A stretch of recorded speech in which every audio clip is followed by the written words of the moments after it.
ada di pohon waru. Mana di mana jantung hati saya, jantung hati Tuhan ada di kampung baru. Caca Marica hei hei, Caca Marica hei hei, Caca Marica ada di kampung baru. Caca Marica hei hei, Caca Marica hei hei, Caca Marica ada di kampung baru. Ayah mama, mama marah beta, dia cuma pegang beta. Ayah mama, mama marah beta, lah orang muda punya biasa, lah orang muda punya biasa, lah orang muda punya biasa.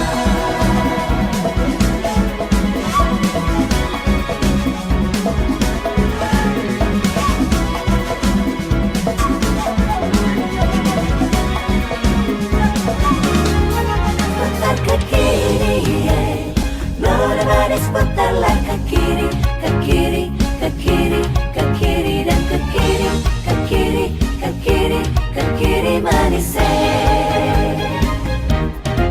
Sekarang kanan, nona manis putarlah ke kanan, ke kanan, ke kanan, ke kanan dan ke kanan, ke kanan, ke kanan, ke kanan manis.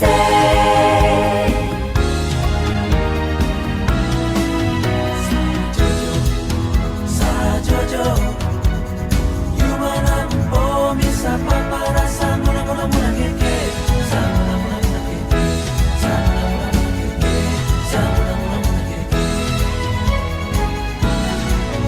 Dayung sampai, dayung dayung sampai,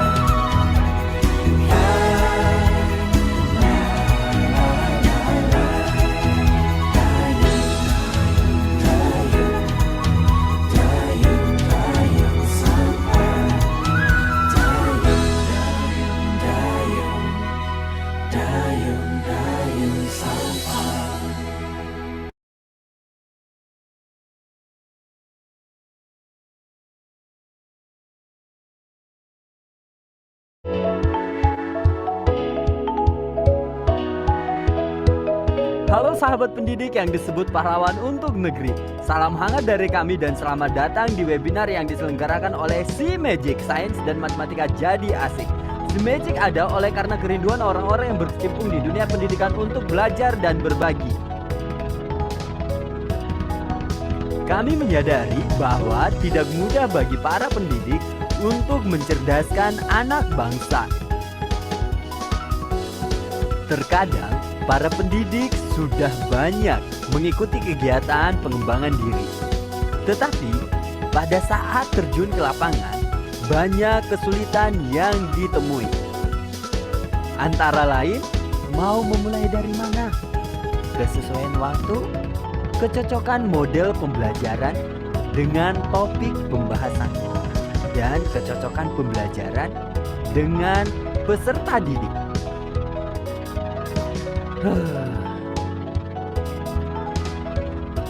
Kami pun menyadari terkadang para pendidik dilema atau merasa bingung menghadapi situasi tertentu dalam mengembangkan keterampilan peserta didik dan tidak tahu mau bertanya kepada siapa. Karena ilmu yang selama ini diterima hanya berkembang seputaran pengetahuan dan terbengkalai dalam pengimplementasian.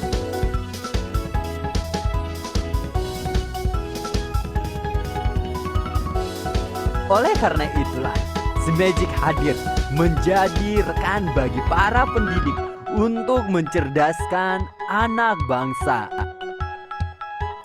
C-Magic hadir dengan kesiapan hati untuk berkontribusi bagi negeri di dunia pendidikan, khususnya sains dan matematika. C-Magic juga hadir menjadi wadah bagi para pendidik untuk belajar dan berbagi. Sehingga Magic berkomitmen untuk memfasilitasi para pendidik untuk membuat sains dan matematika jadi asik. Magic akan merasa terhormat jika para pendidik dapat bersatu untuk membangun dunia pendidikan yang sehat dan dapat menumbuhkan keterampilan berpikir peserta didik. Magic juga akan merasa bersukacita jika pendidik dapat terus terkoneksi sehingga menjadi wadah kita dalam berdiskusi untuk membangun negeri. Dan kami akan sangat senang jika para pendidik disegarkan kembali tentang cara mengajar kreatif dan menggali potensi diri siswa melalui program-program yang diselenggarakan oleh Magic. Magic akan terus berkomitmen menyajikan seminar berkaitan dengan implementasi mengajar, talkshow yang berkaitan dengan sains dan matematika yang berhubungan dengan keilmuan lainnya, dan juga konten-konten menarik terkait sains dan matematika. Magic yakin atas dukungan para pendidik yang mau terus belajar dan berbagi. Demikian pula, kami juga terus belajar memahami rintangan yang dihadapi oleh para pendidik. Kami pun menyadari bahwa rintangan di dalam dunia pendidikan sangatlah kompleks.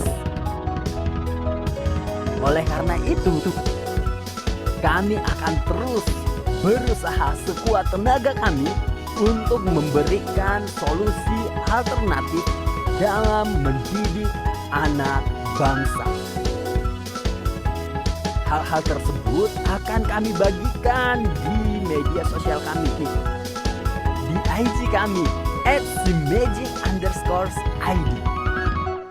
Akhir kata, Magic mengucapkan terima kasih. Salam pendidik bangkit untuk negeri.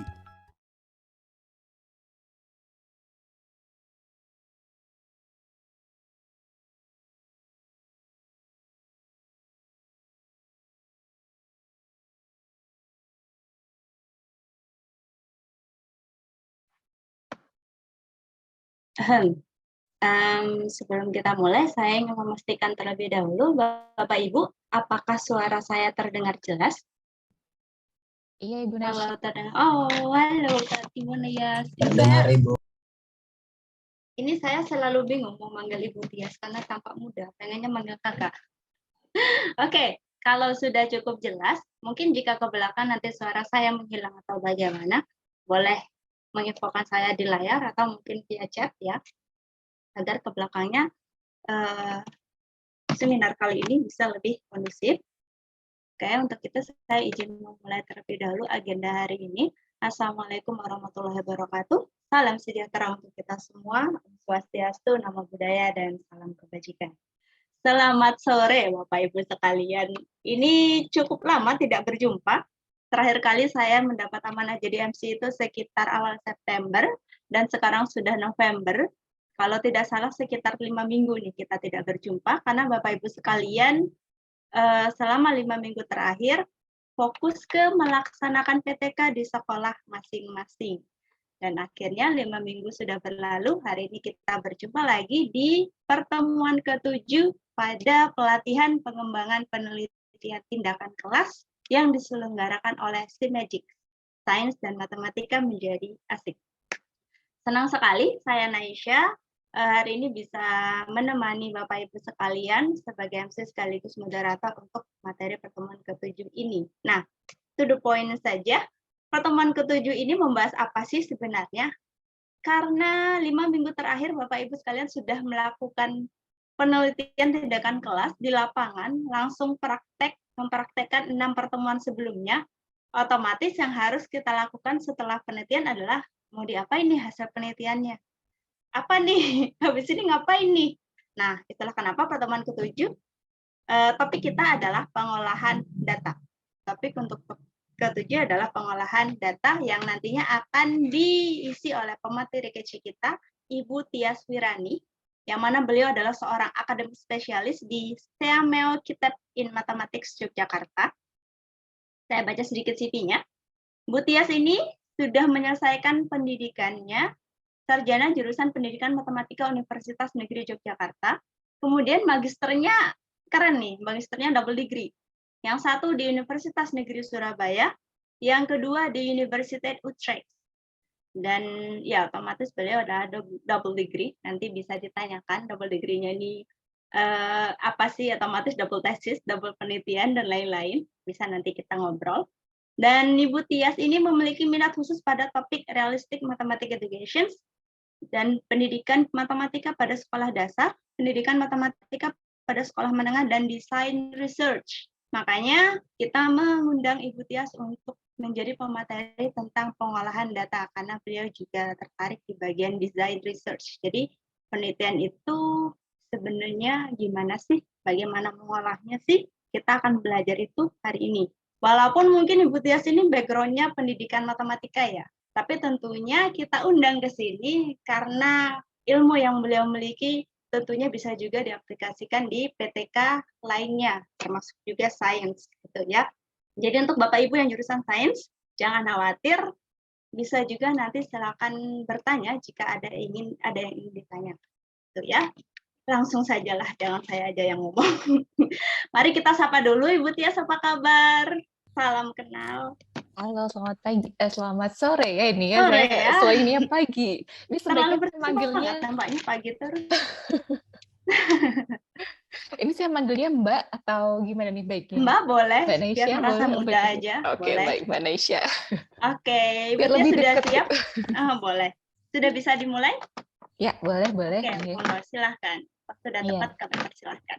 Bapak Baik. Ibu, saya informasikan terlebih dahulu, boleh dimatikan dulu audionya dan videonya boleh dihidupkan agar kita tahu nih apakah Bapak Ibu menyimak. Nanti jika ada pertanyaan mungkin kita bisa via chat atau bisa open mic kali ya nanti setelah sesi berakhir.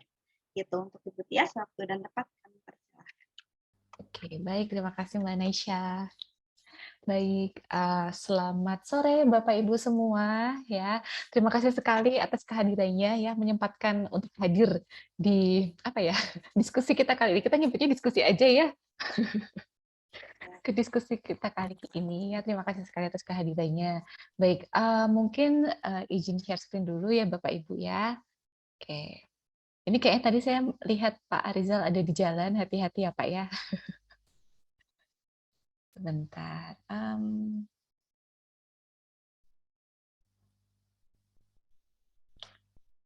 Saya khawatir kok kayaknya. Oke, ya udah nggak apa-apa. Saya coba akan share screen ya Bapak Ibu ya. Karena ternyata pilihan apa namanya tidak muncul. Bentar. Saya tes dulu. Apakah Bapak Ibu bisa melihat sesuatu di sebelah kanan? Kelihatan? Apa Kelihatan tulisannya? Ibu, Apa tulisannya? Tias Wirani. Oh bukan, bukan ya. Berarti nggak ada tulisannya. Halo Ibu dan Bapak semua ya. Oh ada, halo Ibu Bapak Ini semua yang di bawahnya. Oke, sebentar. Kayaknya saya nggak tahu kenapa. Coba F5 mungkin. Gimana Ibu? Mohon maaf. F5. F5 Coba ya, F5. coba. Kontrol F5. F5 saja. F5 aja ya. Oke. Karena di apa namanya? Di pilihan Zoom saya itu ketika share screen itu kan biasanya ada kayak apa PowerPoint atau apa atau browser gitu ya. Nah, di sini itu tidak ada sama sekali. Tumben banget. Oh iya, biasanya kan bisa Iya. all share screen atau satu-satu Iya, gitu ya. betul betul ya. Kalau gitu karena nggak ada pilihan di sini ya udah nggak apa-apa. Saya akan coba share screen aja, biasa aja. Oke, baik. Selamat sore Bapak Ibu. Jadi sesuai yang sudah disampaikan tadi oleh Mbak Naisha ya, kita akan berdiskusi tentang analisis data atau pengolahan data ya tadi ya.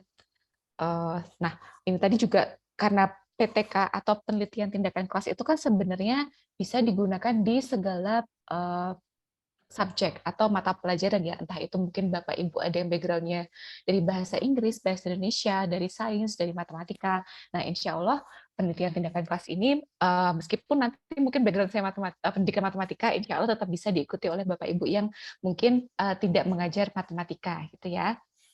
Oke, jadi nama saya Tias ya.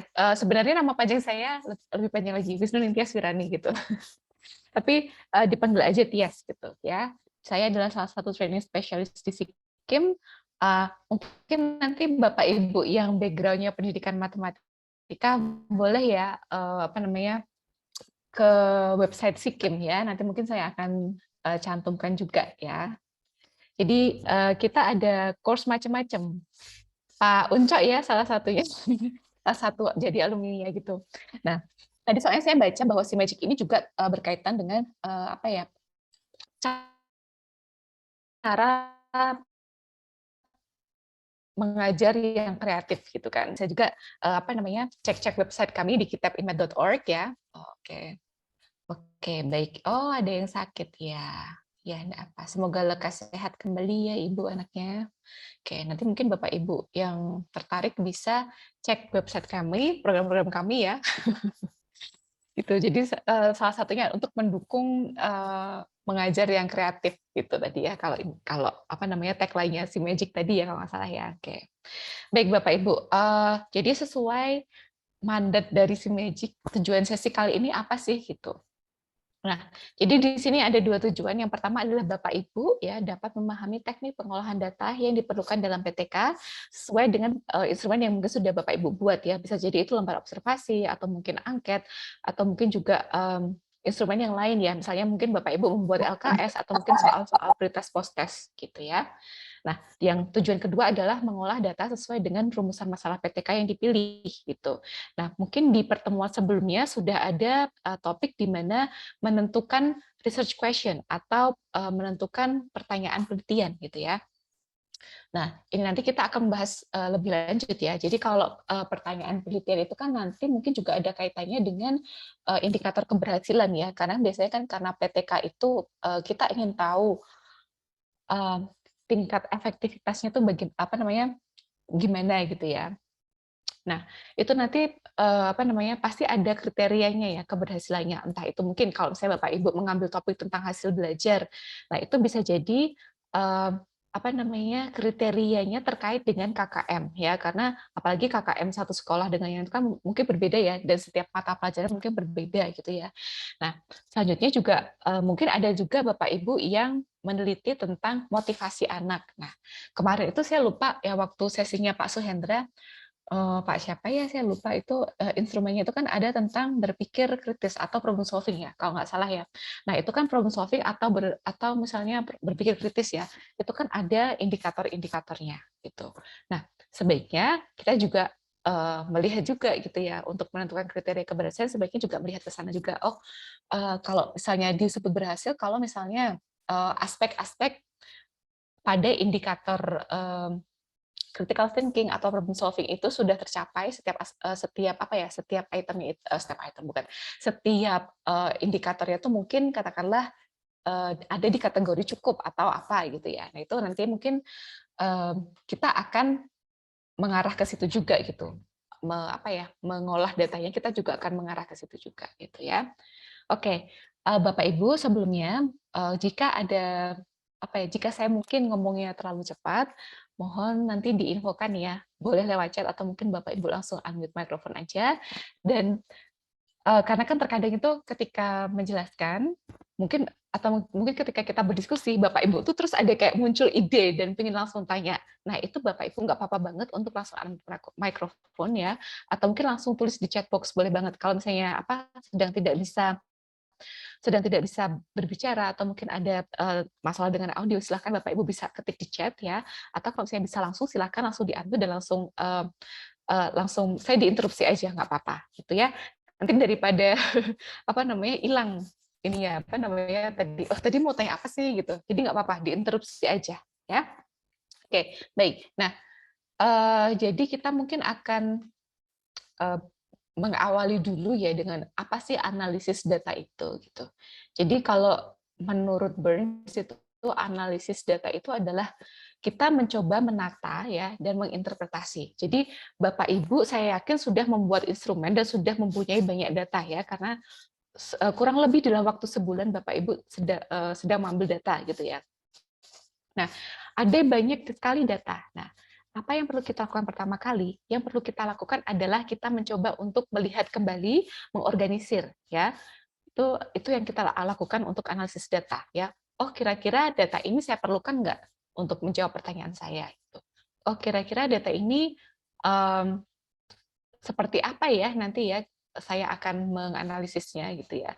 Lalu juga menginterpretasi. Nah, menginterpretasi ini biasanya setelah Bapak Ibu mengolah data entah itu secara kualitatif maupun secara kuantitatif ya.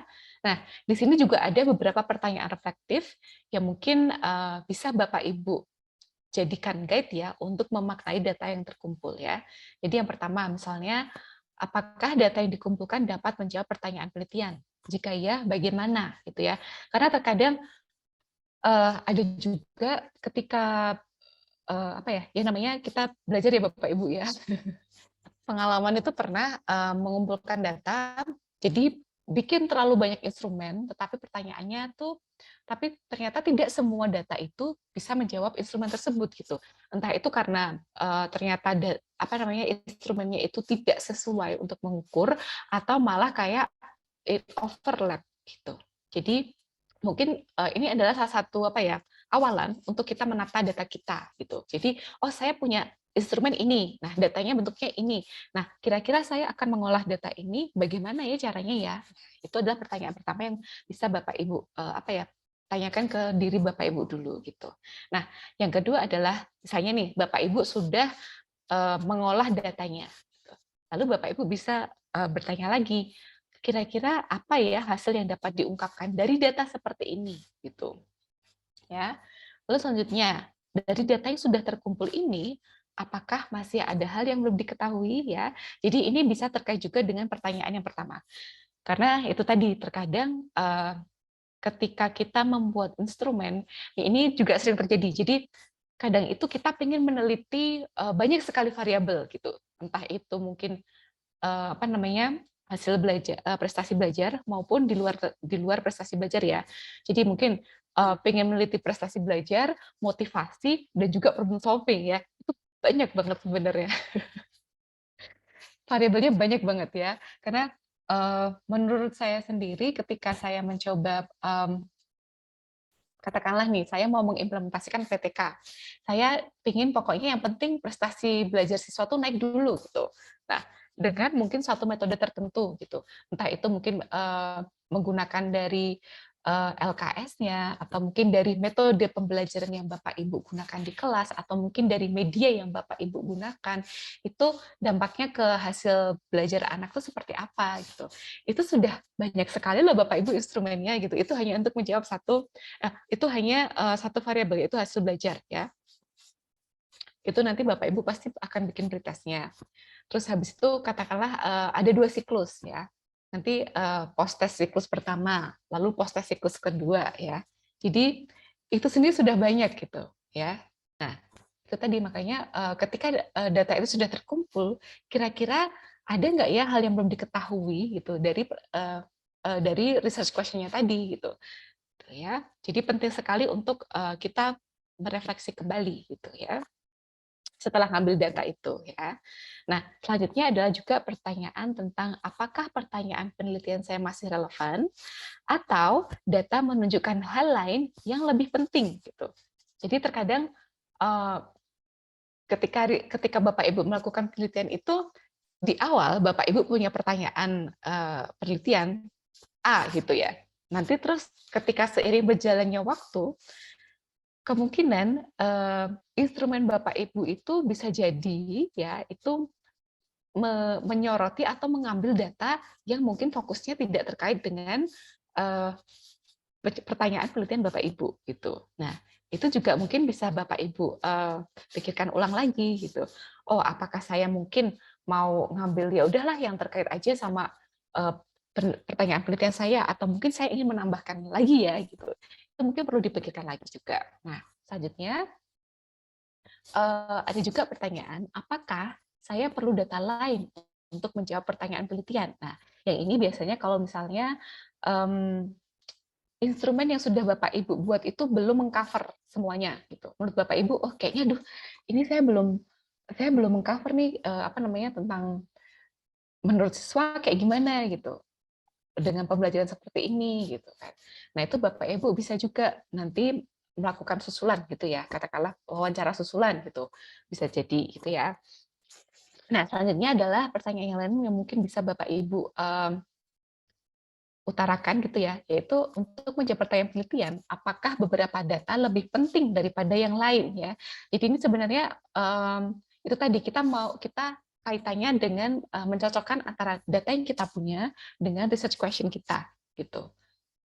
Data yang saya punya itu tuh sudah sesuai menjawab atau kurang, kayaknya belum bisa menjawab deh, atau mungkin malah melenceng, atau mungkin malah ada tambahan yang lain gitu. Nah, itu mungkin perlu Bapak Ibu tanyakan ke diri sendiri setelah melakukan pengambilan data gitu ya.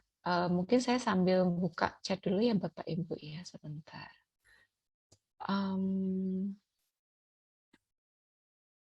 Ya, jadi menurut saya itu mungkin saja Pak. Jadi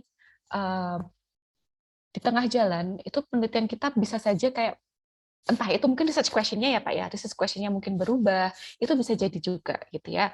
Tapi selama data yang Bapak Ibu punya itu benar-benar bisa menjawab research question yang mungkin diimprove ya atau direvisi gitu. Jadi kalau misalnya ternyata datanya itu lebih kaya dan memang bisa, oh kayaknya ini bisa deh saya yang tadinya cuma hasil belajar terus kayaknya karena saya tuh mungkin bikinnya itu ada nambah variabel lain nih gitu. Kayaknya bisa deh ini masuk gitu. Oh bisa, mungkin Bapak Ibu bisa merevisi research question Bapak Ibu atau mungkin menambahkan. Jadi biasanya yang namanya research question itu biasanya tidak hanya satu ya Bapak Ibu, atau biasanya ada satu yang utama, research question yang besar utama. Lalu selanjutnya nanti biasanya ada poin-poin sub research question-nya gitu. Jadi bisa menunjang untuk menjawab research question yang utama gitu. Iya betul. Jadi kalau misalnya ada variabel lain gitu, katakanlah tadi saya cuma pengennya tuh meneliti hasil belajar aja, meneliti prestasi belajar aja, tapi ternyata oh kayaknya ini bisa kayaknya saya ketika menyebar angketnya itu sesuai deh dengan motivasi. Nah itu tapi sekali lagi apakah angket tadi sudah divalidasi atau belum itu juga banyak sekali ya yang perlu dipikirkan ya gitu. Oke. Jadi untuk data bisa sangat kaya, tapi itu tadi untuk mengubah research question Bapak Ibu perlu hati-hati sekali lagi ya. Jadi apakah memang data itu bisa benar-benar menjawab research question Bapak Ibu ya, dan selanjutnya juga jangan lupa ya, kemarin kalau nggak salah di materinya Pak Suhendra juga sudah dibahas tentang validasi juga ya, dan reliabilitas ya kalau nggak salah ya. Nah, itu juga sebaiknya instrumen itu divalidasi dulu gitu. Jadi memang benar-benar mengukur apa yang ingin Bapak Ibu ukur ya. Kalau nggak salah kemarin di sesi Pak Suhendra seperti itu ya. Oke. Nah, mungkin Bapak Ibu kalau misalnya ada hal yang ingin didiskusikan, Bapak Ibu tidak perlu ragu untuk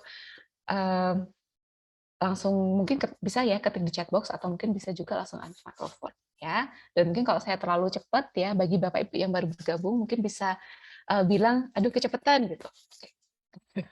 Karena kadang-kadang saya kayak ngomong cepet banget gitu. Jadi nanti nggak apa-apa diinterupsi aja ya. Oke, mungkin saya lanjutkan dulu ya Bapak Ibu ya. Nah, ini dari sesi yang kemarin ya, dari sesi Pak Suhendra terkait dengan instrumen penelitian. Jadi ada beberapa instrumen pada saat pengambilan data ya. Pertama adalah tes ya. Biasanya ini pada pretest, post-test siklus 1, siklus 2 dan selanjutnya gitu ya. Lalu yang kedua ada lembar observasi ya. Nah, lembar observasi ini ada yang ngisinya itu ya tidak gitu. Misalnya lembar observasi keterlaksanaan suatu metode pembelajaran, katakanlah apa ya, NHT gitu ya, lembar observasi keterlaksanaan NHT gitu. Nah biasanya Bapak Ibu kan ada listnya tuh apa aja, apa komponen-komponen NHT itu apa aja gitu. Nah biasanya ada yang tipenya tuh ya dan tidak gitu. Nah kalau misalnya itu terjadi dicentang ya-nya, tapi kalau tidak berarti yang dicentang tidaknya gitu. Nah terus habis itu ada juga lembar observasi yang dia itu bentuknya benar-benar apa ya bukan ya atau tidak ya, tetapi lebih ke pemaparan gitu ya. Misalnya interaksi siswa gitu. Nah, itu si observer harus mengisikan gimana sih interaksi siswa tadi gitu, atau mungkin keaktifan siswa, gimana sih keaktifan siswa gitu, atau mungkin respon guru. Nah, ini beda-beda ya. Jadi lembar observasi ada yang lembar observasi ya tidak, atau mungkin nanti bisa di convert ke angka, ke bilangan gitu ya. Tapi ada juga lembar observasi itu yang memang deskriptif gitu. Ya, lalu ada juga kuesioner. Nah, kuesioner juga sama ya. Jadi kuesioner ada juga yang mungkin paling sering adalah menggunakan kuesioner skala Likert ya, Likert ya. Biasanya 1 sangat tidak setuju, 2 tidak setuju, 3 biasanya ragu-ragu atau netral, lalu yang keempat setuju, dan yang kelima biasanya sangat setuju gitu ya misalnya ya. Nah, ada juga kuesioner yang mungkin lebih open ended ya gitu. Nah, gimana sih kita mengolah mungkin kuesioner yang lebih open ended gitu. Nanti kita akan membahas lebih lanjut ya. Lalu ada juga yang instrumennya itu adalah pedoman wawancara ya. Nah, gimana sih kita nanti akan mengolah wawancara gitu. Itu bisa juga kita olah dengan mungkin ini ya, bisa ke tematik, bisa juga deskriptif gitu ya. Lalu selanjutnya kita kemarin juga ada yang dari sesi instrumen penelitian, yaitu adalah studi pustaka ya.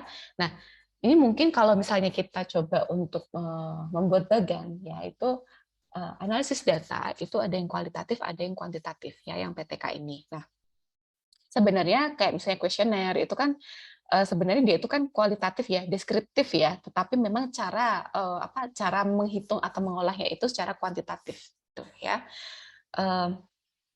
Nanti kita akan lebih lanjut lagi membahas tentang bagaimana mengolah kuesioner atau mungkin juga lembar observasi ya. Lalu di sini untuk yang kualitatif tadi ya ada 2 di sini, yaitu analisis tematik dan juga analisis deskriptif. Nah, yang paling sering sih yang saya temui itu adalah analisis deskriptif, karena kalau analisis deskriptif itu Bapak Ibu bisa banyak sekali ya, dari misalnya mungkin wawancara dengan siswa dari transkrip ya, transkrip, atau mungkin ketika Bapak Ibu mengambil data berupa video atau mungkin audio rekaman gitu. Itu kan nanti kan biasanya ada percakapan ya, hal-hal menarik apa sih yang terjadi di kelas gitu. Nah, itu biasanya sering kita lakukan analisis deskriptif di situ ya. Selanjutnya untuk yang kuantitatif itu biasanya statistik deskriptif dan juga statistik inferensial ya. Jadi tapi sepertinya mungkin kita tidak akan terlalu membahas yang statistik inferensial ya. Kita mungkin akan lebih cenderung condong ke statistik deskriptif ya. Karena dari kuesioner yang saya sebar, yang saya berikan ke Bapak Ibu kemarin ya, rata-rata yang menjawab ini kebanyakan hasil belajar ya. Jadi pretest, posttest, atau mungkin posttest siklus 1, posttest siklus 2 seperti apa gitu ya. Jadi mungkin kita akan lebih banyak ke statistik deskriptif ya. Oke. Baik, selanjutnya kita mungkin akan diskusi dulu tentang analisis kualitatif ya. Mungkin terkait bagian ini ya, satu sumber dengan yang lain akan berbeda ya, tapi nggak apa-apa. Saya berharap mungkin nanti apa yang saya sampaikan di sini sudah mengcover apa yang Bapak Ibu butuhkan. Namun jika belum nggak apa-apa, Bapak Ibu tetap bisa mengajukan pertanyaan. Kalau misalnya bisa saya jawab sekarang, akan saya jawab sekarang, dan juga kalaupun belum, nanti mungkin saya akan kita bisa korespondensi lewat email ya Bapak Ibu ya, atau mungkin nanti lewat Pak Unco juga bisa, gitu ya. Oke, jadi kita akan mulai dari analisis kualitatif gitu. Nah, sebelumnya sebentar, saya ingin tanya dulu ke Bapak Ibu. Bapak Ibu biasanya melakukan PTK itu dalam 1 tahun berapa kali?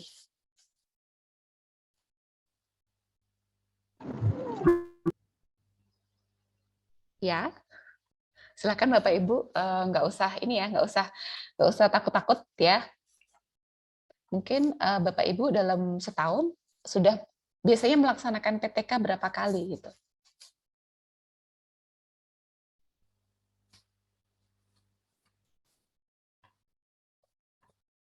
Oke. Iya, betul. Oke, ya. Saya dengar paling minimal ada yang 2 kali nggak sih Pak ketentuannya kalau nggak salah ya? Minimal per tahunnya 2 ini bukan ya? Karena saya sempat mendengar guru-guru itu ada juga ketentuannya itu 1 tahun setidaknya 2 Oh, tergantung mau naik pangkat atau tidak gitu ya Pak Rahmat ya. Oke, menarik nih. Oke. Ya. Jadi biasanya saya lupa ya ketentuan dari mana, cuman kayaknya ada ketentuan yang dalam 1 tahun itu minimal melaksanakan PTK 2 kali gitu. Jadi asumsi saya kalau Bapak Ibu sudah mengajar katakanlah lebih dari 5 tahun, itu kan berarti lebih dari 10 kali melaksanakan PTK gitu ya. Oke. Jadi mungkin kalau misalnya Bapak Ibu ada ilmu yang bisa di-share, nanti nggak apa-apa ya, di-share aja. Kita saling berbagi, saling diskusi ya. Oke, kalau dari Bu Maimunah yang pertama kali. Oh, maksimal ya Bu ya, berarti bukan minimalnya ya, tapi maksimal ya. Oke, maksimal 2 kali. Oke, ya. Nggak apa-apa Bu, baru pertama kali ya. Saya juga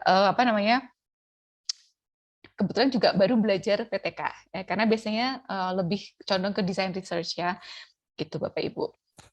Oke, kita lanjutkan lagi ya. Jadi mungkin ada yang sudah sering, tapi ada juga yang mungkin baru pertama kali. Nggak apa-apa ya Bapak Ibu ya. Jadi kita di sini tempat untuk diskusi bareng-bareng. Nanti kalau Bapak Ibu yang sudah sering melaksanakan PTK, mungkin kalau ada yang salah, mohon diluruskan ya. Atau mungkin kalau misalnya saya kurang lengkap, mohon untuk ditambahkan ya. Jadi kita di sini bisa sharing gitu ya Bapak Ibu ya. Oke, sebentar. Saya coba share screen lagi. Oke. Oke, kita akan mulai dari yang kualitatif ya. Nah, tadi itu kan kualitatif itu kan ada yang tematik, ada yang deskriptif ya. Nah, salah satunya kita akan membahas analisis tematik terlebih dahulu ya. Jadi analisis tematik ini tepat sekali digunakan untuk penelitian yang tujuannya adalah mengeksplorasi apa yang terjadi. Nah, ini cocok sekali ya dengan PTK karena kayak apa yang terjadi di kelas Bapak Ibu itu bisa kita eksplorasi lebih dalam lagi ya. Nah, analisis tematik ini juga digunakan untuk mengidentifikasi pola dari suatu peristiwa gitu ya. Jadi namanya aja tematik ya. Jadi ada pola, ada kategori di situ ya. Nah, kita biasanya bisa menganalisis tematik ini dari data yang seperti apa ya. Kita bisa menganalisis tematik dengan data-data sebagai berikut ya. Yang bentuknya itu kuesioner, apalagi kalau kuesionernya itu open ended ya. Jadi bukan yang skala Likert ya. Kalau skala Likert itu kan sudah langsung ya siswa atau mungkin anak-anak itu memilih entah itu skala 1 atau sampai 5 gitu ya. Nah, kalau yang kuesioner open ended ini terkadang kan jawabannya panjang-panjang ya Bapak Ibu ya. Nah, ini gimana sih kita menganalisisnya ya? Kita akan menggunakan analisis tematik ya. Nah, selain kuesioner yang open ended, kita juga bisa menggunakan analisis tematik ini pada transkrip wawancara ya. Entah bisa juga wawancara, bisa juga kayak misalnya yang didapat dari video maupun audio ya, pokoknya transkrip bentuknya. Itu bisa kita analisis secara tematik juga gitu ya. Nah, untuk menganalisis tematik apa saja tahapnya ya. Jadi di sini ada 3 tahap. Ya, yang pertama adalah memahami data. Nah, bagaimana kita memahami data ya? Biasanya kalau kita melihat data sekilas itu kan kayak belum dapat ya, apa sih esensi dari data ini gitu kan ya. Nah, makanya mungkin kita bisa dengan menelaah kembali, entah itu dengan membaca kembali ya jawaban-jawaban di kuesioner yang open ended tadi ya, atau mungkin kita bisa membaca lagi transkrip wawancara. Jadi biasanya kalau misalnya Bapak Ibu punya recording dari wawancara tersebut, biasanya akan dibikin transkripnya ya, khususnya kalau misalnya itu memang kita pengen mengetahui temanya apa gitu. Itu biasanya Bapak Ibu akan membuat transkrip wawancaranya gitu ya.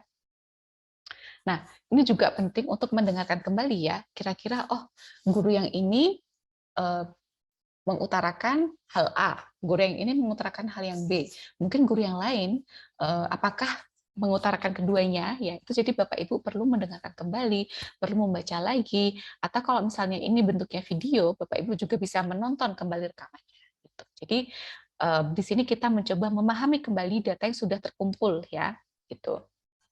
Lalu yang kedua adalah menyusun kode ya. Jadi misalnya tadi Bapak Ibu sudah punya kuesioner ya, kuesioner open ended. Jawabannya sudah dikumpulkan oleh Bapak Ibu, datanya sudah dikumpulkan oleh Bapak Ibu. Nah, ini kita akan mencoba menyusun kodenya gitu. Bayangkan ini di suatu ruangan ya, ada banyak sekali mainan yang mungkin berantakan ya. Belum dirapikan gitu. Nah, Bapak Ibu akan berpikir, oh gimana ya saya mau mencoba untuk menatanya, apakah saya ingin menatanya berdasarkan warnanya, ataukah saya ingin menata berdasarkan jenis mainannya, ya, ataukah saya ingin menata berdasarkan bahannya, ya. Jadi seperti itu yang akan kita lakukan dalam menyusun kode, ya. Jadi tadi kita sudah familiar, ya, familiar dengan barang, katakanlah di dalam satu ruangan itu banyak mainan, ya. Kita sudah familiar, oh kita lihat-lihat nih, oh ada mainan ini, katakanlah ada mainan sompoa, ada mainan boneka, ada mainan mungkin truk, ada mungkin mainan Rubik gitu kan. Bapak Ibu sudah mengamati, lalu Bapak Ibu mencoba untuk mengelompokkan, ya, jadi menyusun kodenya, ya. Lalu selanjutnya Bapak Ibu akan mencari temanya gitu. Nah, apa sih bedanya kode sama tema itu? Nah, biasanya kode ini yang lebih apa ya, yang lebih singkat, ya, sedangkan tema itu lebih singkat dan lebih khusus. Sedangkan kalau tema ini dia sifatnya lebih general biasanya, ya. Mungkin kita akan mencoba, ya, Bapak Ibu, ya. Oke, ini di sini saya punya contoh, ya.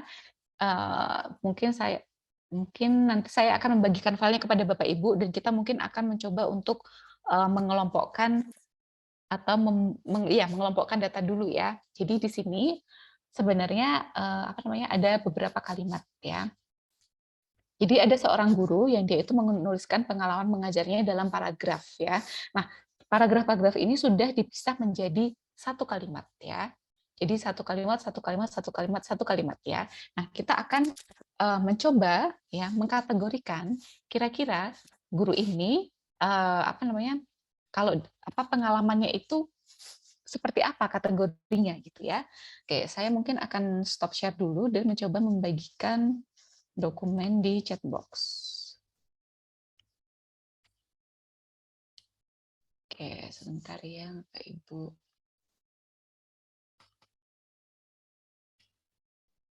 Oke. Oke.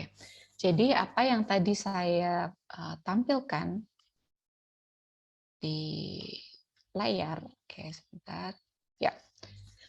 Jadi saya sudah membagikan file yang isinya adalah kalimat-kalimat di bawah ini, ya. Jadi misalnya saya berdiskusi dengan rekan kerja dan seterusnya sampai hari pertama saya mengajar kelas sore sangat mengecewakan. Itu sudah saya share di apa namanya?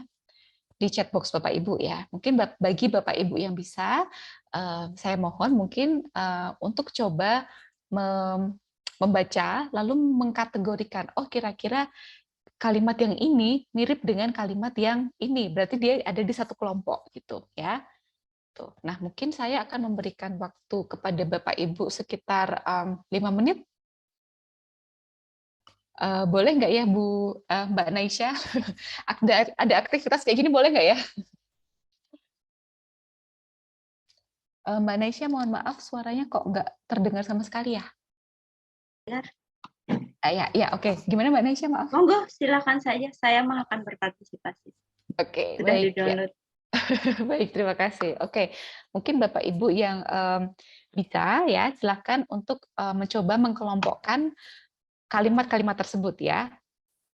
Mungkin kalau ada yang ingin ditanyakan juga boleh ya.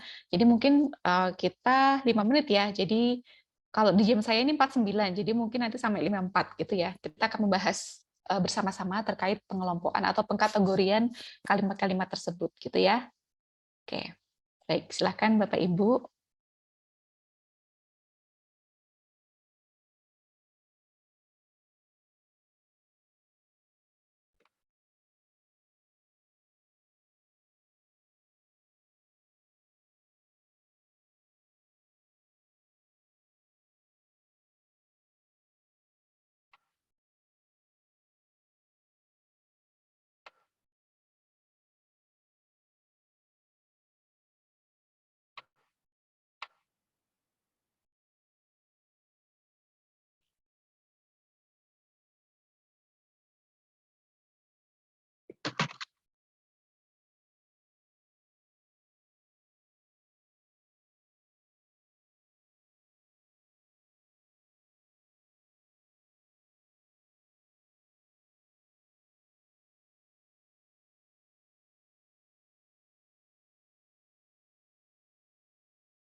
Oh ya, mungkin ketika Bapak Ibu membaca dokumen Word-nya tadi, topiknya bukan matematika ya. Jadi saya coba pakai bahasa Inggris, apa namanya, subjek bahasa Inggris gitu.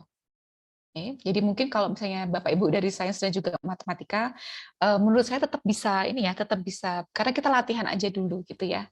Oke, baik. Silakan Bapak Ibu dilanjut.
Oke, sudah 5 menit. Apakah Bapak Ibu masih membutuhkan waktu? Atau mungkin bisa kita diskusikan?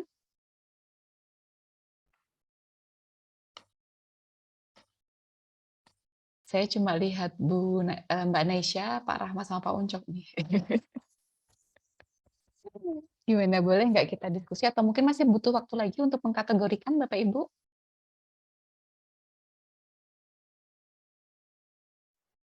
Oke, masih butuh waktu ya. Oke, mungkin 5 menit lagi. Itu Bapak Ibu ya, kita coba extend 5 menit lagi ya. Oke, baik. Silakan Bapak Ibu.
Apa?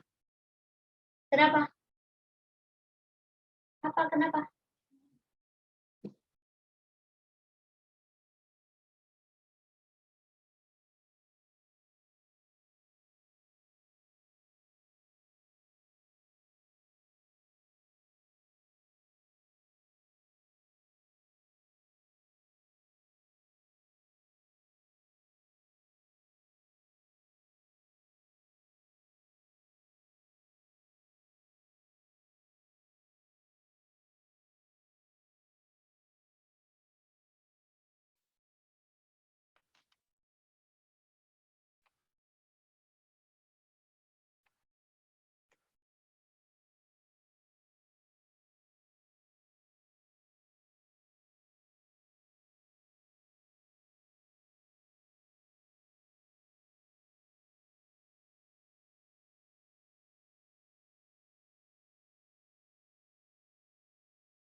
Oke, mungkin kalau mungkin kita coba diskusikan dulu ya Bapak Ibu. Mungkin ada Bapak Ibu yang ingin berbagi bagaimana tadi mengkategorikannya, apa yang Bapak Ibu lakukan sebelum bisa sampai ke kategori ini, kategorinya ini gitu. Apa yang Bapak Ibu lakukan gitu. Ada yang berkenan Bapak Ibu? Oh, Bapak Ibu.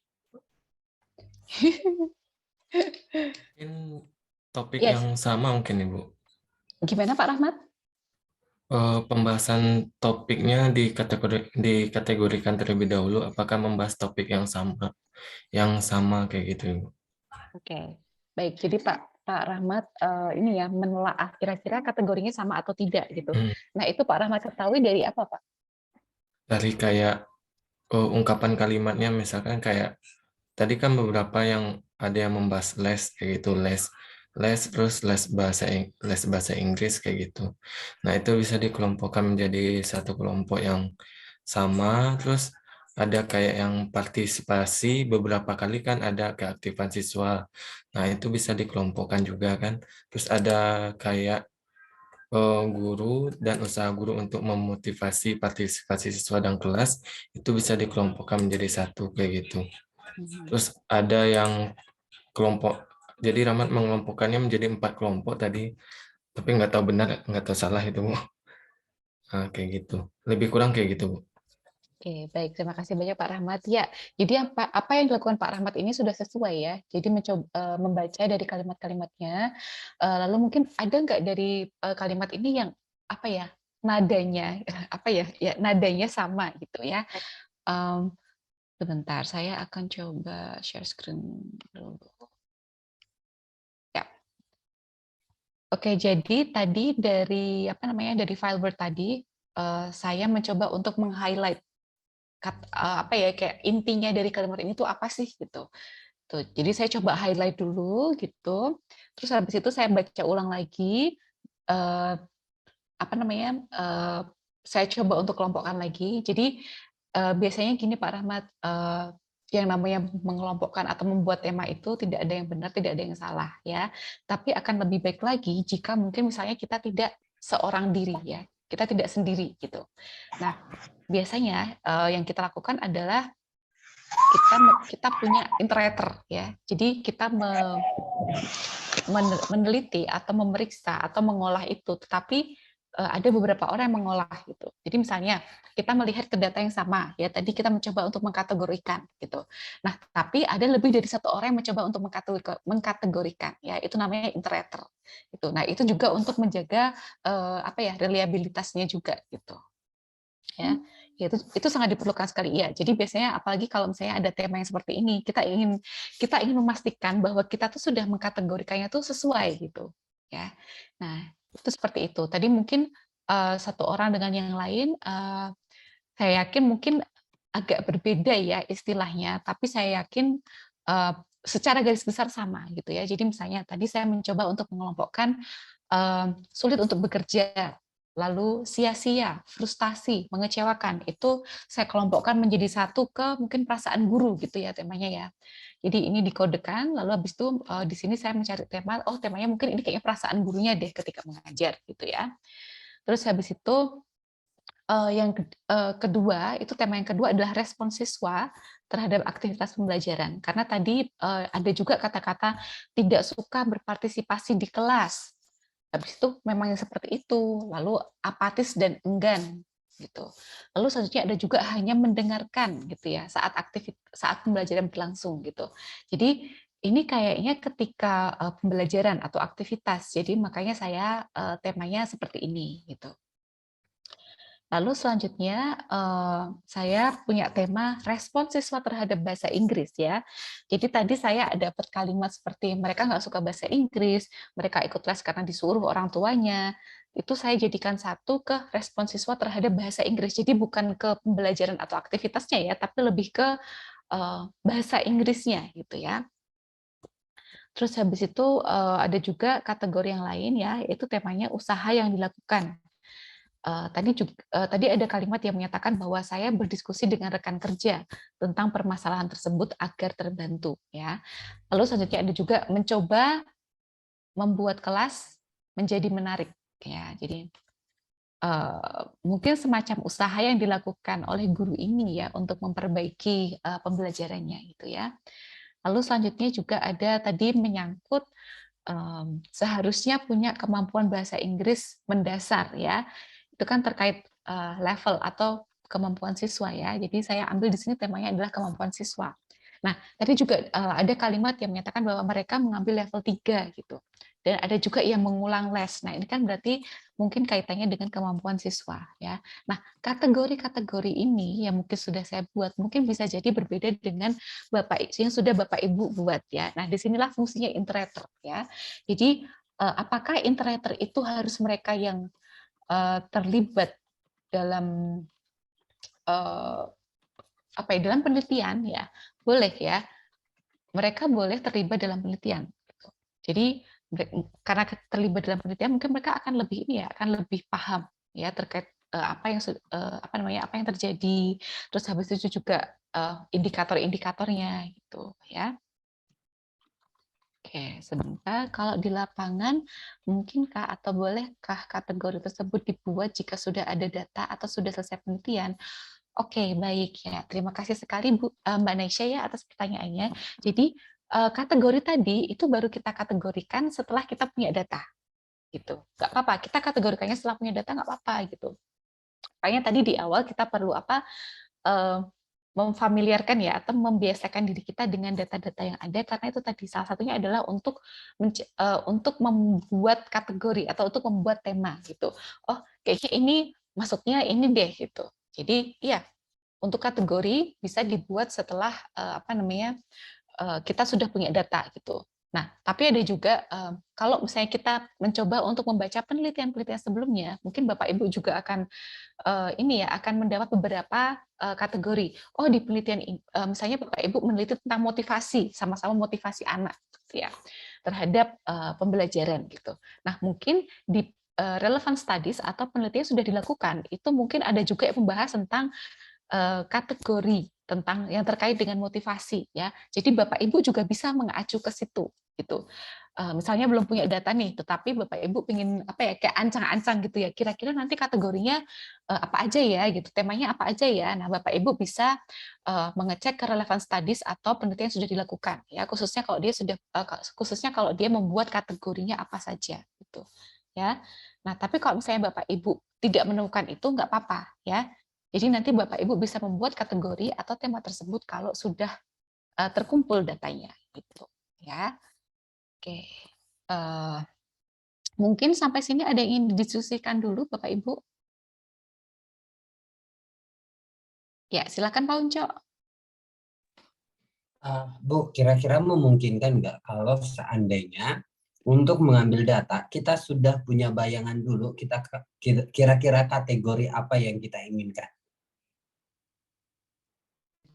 Ini ya Pak ya, sepertinya yang saya tangkap dari pertanyaan Pak Unco, kalau misalnya saya meneliti tentang motivasi anak-anak, kira-kira keywords-nya apa aja, gitu kan ya Pak ya? Betul, betul, betul. Nah, iya Pak, jadi kita bisa mendapatkan itu dari penelitian sebelumnya atau penelitian yang relevan.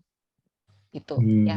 Jadi terkadang ketika kita menyusun apa ya, mungkin Bapak Ibu mau mengirimkan ke jurnal, katakanlah kayak gitu ya, itu kan biasanya Bapak Ibu juga membutuhkan yang namanya penelitian yang relevan gitu kan. Nah, di penelitian yang relevan selain mendukung misalnya saya meningkatkan hasil belajar siswa dengan NHT, katakanlah seperti itu. Nah, terus Bapak Ibu cari penelitian yang mirip-mirip. Oh iya kok NHT itu bisa kok meningkatkan hasil belajar siswa gitu. Nah, tapi mungkin di sini Bapak Ibu juga ingin tahu pendapat anak-anak tentang NHT, atau mungkin apakah NHT itu memotivasi atau tidak. Nah, kalau ada penelitian relevan yang sudah mencantumkan itu, nah itu mungkin kita bisa melihat gambaran keywords-nya apa saja Pak Unco. Gitu sih Pak. Nggih. Tapi kalaupun misalnya kita tidak punya acuan tersebut, nggak apa-apa. Bisa kita buat nanti setelah kita punya data, kita buat. Lalu setelah itu mungkin kita minta untuk tanya ke peneliti yang lain gitu. Karena kan biasanya mungkin Bapak Ibu tidak sendiri ya ketika melaksanakan penelitian. Mungkin ada yang jadi observer atau mungkin guru lain gitu ya jadi observer gitu kan. Nah itu mungkin bisa juga kita ajak untuk sebagai interator, jadi interatornya. Gitu. Oh saya tuh bikin kategori kayak gini. Jadi biasanya yang kita lakukan adalah kita melihat dulu keseluruhan seperti tadi ya. Jadi seperti file Word yang tadi saya bagikan, kita akan lihat sendiri-sendiri dulu, lalu akan coba kita kategorikan gitu. Nah, misalnya saya punya kategori seperti ini, lalu mungkin akan saya bandingkan dengan kategori yang dibuat oleh Pak Unco seperti apa gitu. Ya, itu bisa juga seperti itu. Nah, itu nanti bisa juga dibahas di diskusi. Di diskusi ketika Bapak Ibu menulis itu juga bisa dibahas di situ ya. Gitu. Jadi nggak apa-apa. Kalau misalnya belum punya, kita bisa membuat sendiri setelah data kita kumpulkan, dan kita untuk memastikan bahwa itu reliable ya data yang kita kumpulkan, yaitu Bapak Ibu bisa menggunakan interator atau mungkin peneliti lain gitu ya untuk menilai. Gitu. Oke, mungkin saya coba lanjutkan dulu ya Bapak Ibu ya. Nah, tadi kan Bapak Ibu sudah mencoba untuk mengelompokkan data ya. Mencoba mengkategorikan data ya. Jadi kalau itu tadi kategori saya. Nah, kalau ini saya ambil sebenarnya tadi itu saya ambil langsung dari bukunya Burns ya. Jadi di situ ada kalimat dan dia sudah mengelompokkannya seperti ini kalau berdasarkan Burns ya. Oke. Jadi ada perasaan guru ya.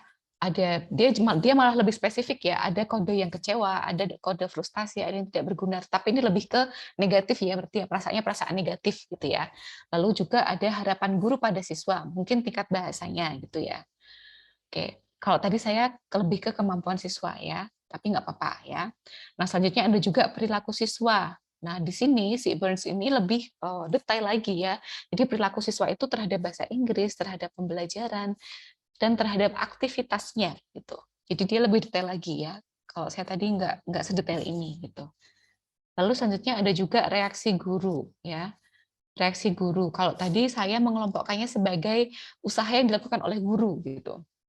Nah, reaksi guru saat pembelajaran, dia mencoba membuat kelas menjadi menarik gitu. Kalau di dalam pembelajaran ya dia mencoba berdiskusi dengan rekan kerja ya. Jadi ini adalah salah satu cara kita mengkategorikan atau mengelompokkan, karena ini tadi sebenarnya esai ya, esai atau wawancara dalam bentuk paragraf gitu ya. Nah, tapi paragraf tersebut di breakdown atau dipotong menjadi satu kalimat, satu kalimat, satu kalimat. Nah, tiap kalimat ini kita analisis, kita kodekan, kita kategorikan dia masuk yang mana, kita kelompokkan ya. Itu seperti itu Bapak Ibu ya. Untuk yang analisis tematik ya. Nah, selanjutnya kita akan berdiskusi lagi tentang analisis deskriptif. Ini biasanya yang paling banyak ya. Nah, oh sorry, ini belum saya ganti ya. Jadi analisis deskriptif ini untuk menjelaskan lebih detail ya dari peristiwa yang terjadi ya. Jadi ini mohon maaf Bapak Ibu, ini belum deskripsinya belum saya ganti ya. Jadi analisis deskriptif ini sebenarnya adalah analisis yang tujuannya itu untuk menggambarkan lebih detail dari peristiwa yang terjadi ya. Biasanya analisis deskriptif ini bisa digunakan untuk saling melengkapi ya, atau mungkin biasanya triangulasi ya. Nah, kita bisa dapat kita bisa dapat data untuk analisis deskriptif ini dari mana aja ya. Bisa dari video, bisa dari audio, bisa juga dari mungkin jawaban siswa. Ada juga mungkin kita bisa dari lebar observasi yang open ended ya, gitu. Tapi bisa juga kita mendapatkan dari foto saat kegiatan berlangsung gitu. Nah, tahap untuk menganalisis secara deskriptif ini bagaimana sih ya? Yang pertama, kita harus menentukan ya elemen atau mungkin fitur yang ingin kita bahas lebih detail. Entah itu mungkin kesalahan siswa dalam menjawab, atau mungkin diskusi antar siswa, perbedaan strategi, ya itu kita perlu menentukan lebih dulu. Saya mau membahas lebih dalam yang mana nih, gitu ya. Nah, lalu yang kedua adalah menentukan interaksi dan mendeskripsikan fitur atau elemen yang paling terlihat gitu. Oh, kayaknya yang paling banyak nih strategi siswa gitu, atau mungkin yang data yang paling menonjol yang saya punya itu tuh tentang strategi siswa. Oh, oke, saya akan memunculkan interaksi siswa ketika mereka berdiskusi dan mereka punya strategi yang berbeda gitu ya. Nah, lalu atau mungkin punya pendapat yang berbeda gitu. Nah, selanjutnya adalah menulis gambaran objektif terhadap interaksi yang terkait dengan data yang dimiliki. Jadi Bapak Ibu mencoba untuk mendeskripsikan, tetapi mendeskripsikannya ini sesuai dengan data ya Bapak Ibu ya. Jadi jangan menambahkan, jangan mengurangkan gitu ya. Jadi sesuai fakta aja gitu. Nah, lalu selanjutnya adalah membuat sintesis atau rangkuman dari apa yang terjadi berdasarkan data yang didapat gitu. Oke, jadi seperti ini ya. Biasanya ini kita gunakan untuk triangulasi data juga ya. Jadi data dari transkrip, data dari jawaban siswa itu bisa kita gunakan untuk triangulasi data gitu ya. Jadi misalnya nih problem solving atau berpikir kritis katakanlah kayak gitu ya, variabelnya gitu. Nah, kita bisa lalu dari hasil itu Bapak Ibu mendapatkan bahwa dengan metode seperti ini ternyata anak-anak itu ternyata bisa meningkatkan berpikir kritis atau kemampuan problem solving anak-anak gitu. Buktinya mana gitu kan? Buktinya kalau meningkat gimana gitu. Nah, buktinya seperti tadi, mungkin dengan katakanlah PBL gitu kan ya. PBL itu di mana siswa itu kan mereka leluasa ya untuk bikin proyek dan juga mungkin untuk berdiskusi dengan teman sebayanya itu kan lebih leluasa gitu. Nah, di situ Bapak Ibu mungkin bisa masukkan transkrip gitu ya. Transkrip percakapan ketika mereka melaksanakan proyek tersebut itu seperti apa, apakah mereka punya perbedaan strategi seperti apa gitu ya. Oke, mungkin saya akan ke slide selanjutnya ya untuk memberikan contoh ke Bapak Ibu terkait analisis deskriptif itu seperti apa gitu ya. Jadi di sini ada gambar ya, di sebelah kiri layar Bapak Ibu ada gambar. Ada gambar tikus. Nah, yang lingkaran itu sebenarnya adalah gelas atau botol ya. Jadi kalau botol di situ si kucing, yang sebelah kanan itu kucing ya. Di sini ada tikus. Ya. Lalu di sini ada gelas atau botol atau mungkin objek yang jadi kalau ditaruh di sini, ini kucingnya nggak bisa ngelihat yang sini. Tikus-tikus yang sini nggak bisa kelihatan oleh si kucing ini gitu. Nah, di sini ada anak namanya Andy gitu. Nah, si Andy ini berpendapat kalau kucing itu semakin dekat sama objek ini ya, objek ini kaleng misalnya ya. Nah, semakin dekat maka semakin sedikit tikus yang terlihat gitu ya. itu adalah pendapat Andy. Nah, pertanyaannya adalah apakah kamu setuju dengan pendapat Andy? Jelaskan alasanmu gitu. Jadi ini adalah salah satu soal yang digunakan oleh namanya Bustang ya. Jadi salah satu peneliti terkait dengan kemampuan spasial anak gitu ya. Itu. Ini pertanyaannya ya. Nah, kita akan melihat ke transkrip jawaban. Bukan transkrip jawaban ya, tapi transkrip percakapan anak ya. Jadi di sini ada T itu teacher ya. Maaf saya belum saya belum mengganti ya. Jadi T itu teacher atau guru ya. G ini muridnya. Lalu habis itu H ini juga murid dan A di sini juga murid gitu ya. Jadi si guru ini bertanya, "Silahkan G, apa jawabanmu?" Nah, si G ini dia membaca soal, dia gerakannya membaca soal ya. Jadi ini transkrip video ya.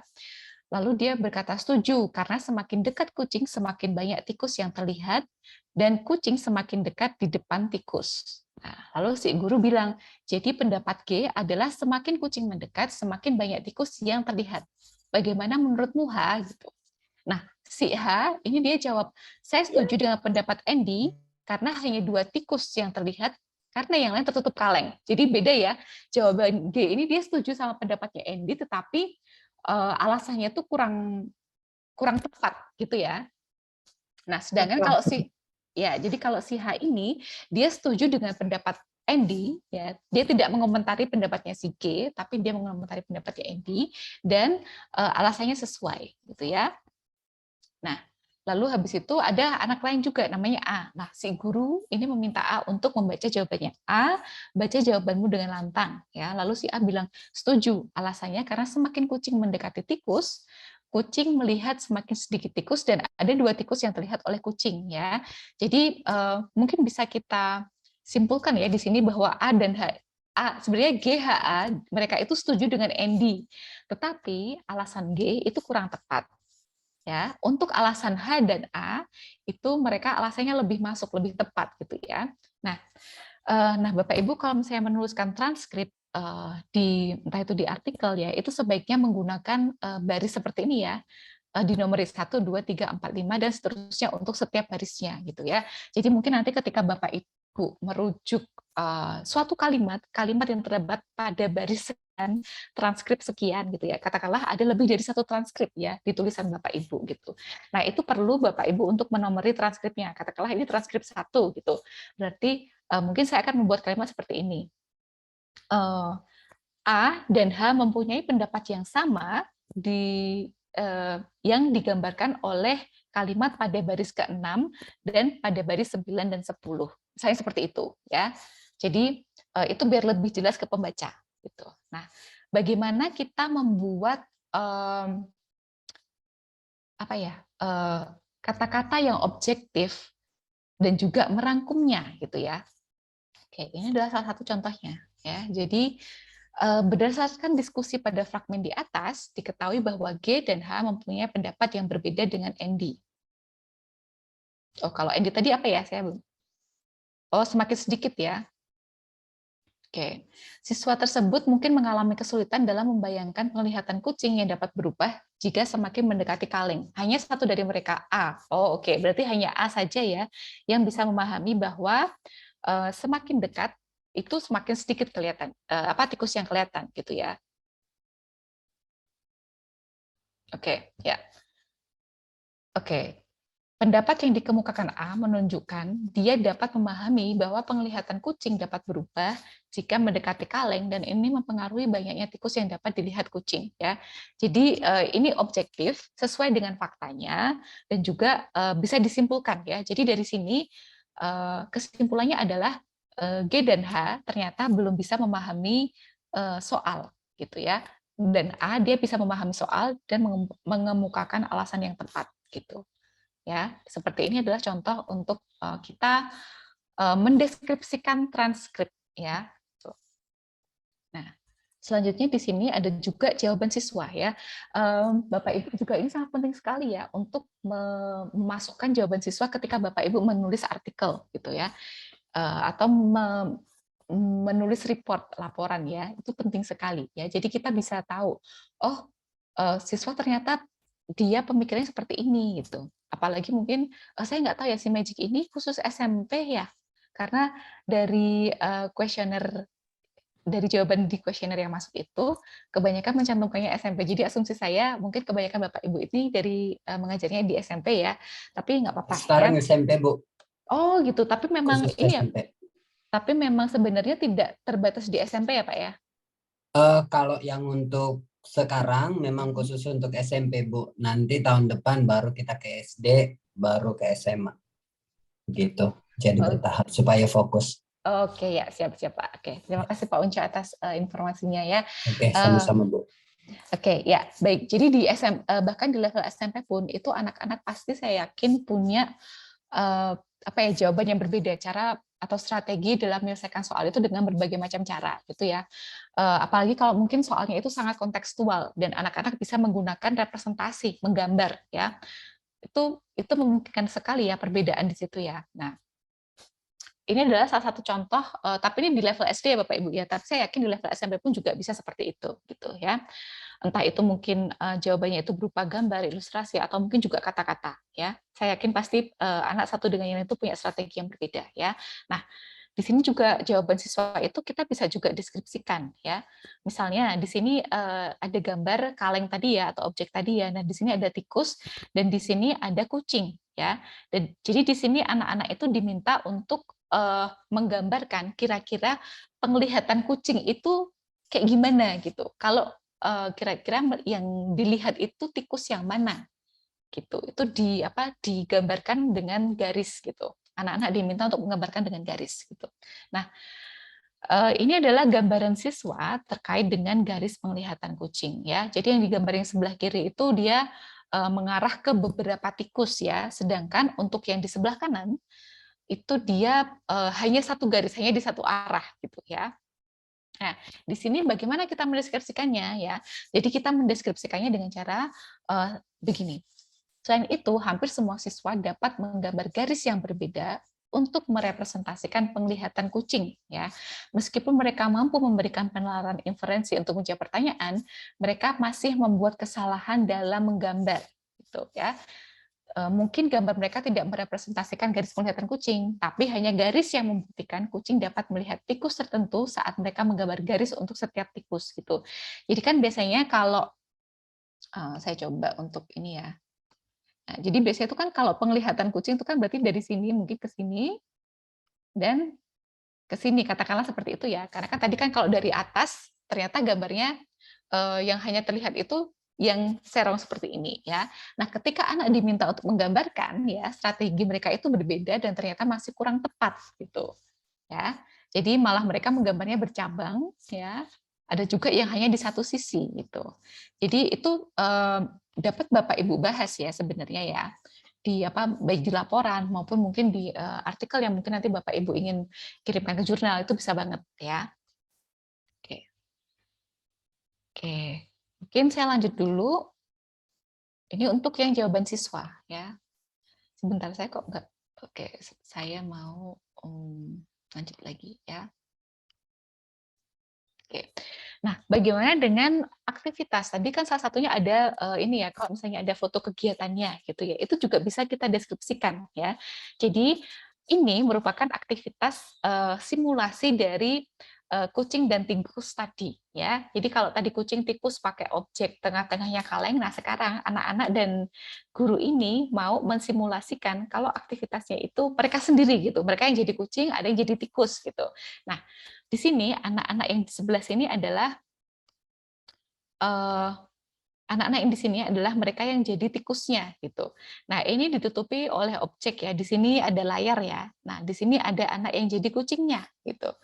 Nah, foto seperti ini bisa juga kita deskripsikan ya. Jadi pada aktivitas ini guru mendorong siswa untuk melakukan aktivitas lapangan, yakni menggambar garis penglihatan dan titik buta observer. Guru menjelaskan ke siswa bahwa mereka akan melakukan simulasi permasalahan kucing dan tikus pada pembelajaran sebelumnya. Guru meletakkan layar dan kursi di halaman sekolah dan meminta satu siswa sebagai observer duduk di belakang layar. Siswa yang lain meletakkan tas sekolah seperti barisan di depan layar di mana mereka tidak terlihat gitu.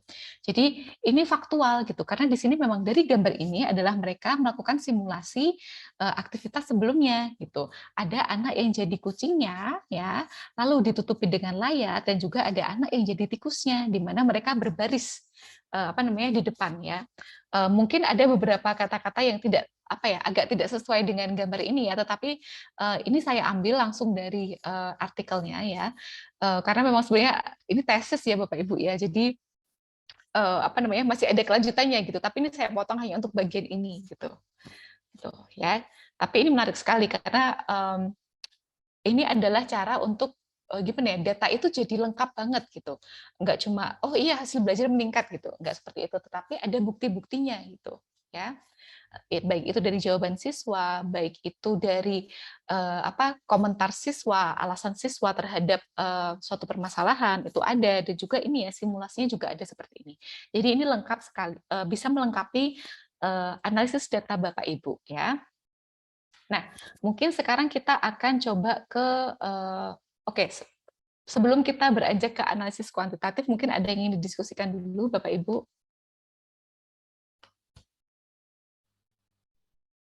Oke, mungkin saya kalau nggak ada, mungkin saya akan lanjut dulu ya. Kita akan ke analisis kuantitatif ya. Jadi kalau tadi analisis kuantitatif itu ada dua ya, statistik deskriptif sama inferensial ya. Tapi mungkin kali ini kita akan lebih membahas yang deskriptif saja ya. Karena dari kuesioner, dari jawaban kuesioner Bapak Ibu itu kebanyakan tentang hasil belajar. Jadi saya akan lebih ke mungkin lebih ke pretest post-test, dan juga kalau misalnya ada yang skala Likert, karena ada juga yang menyebutkan tentang skala Likert ya.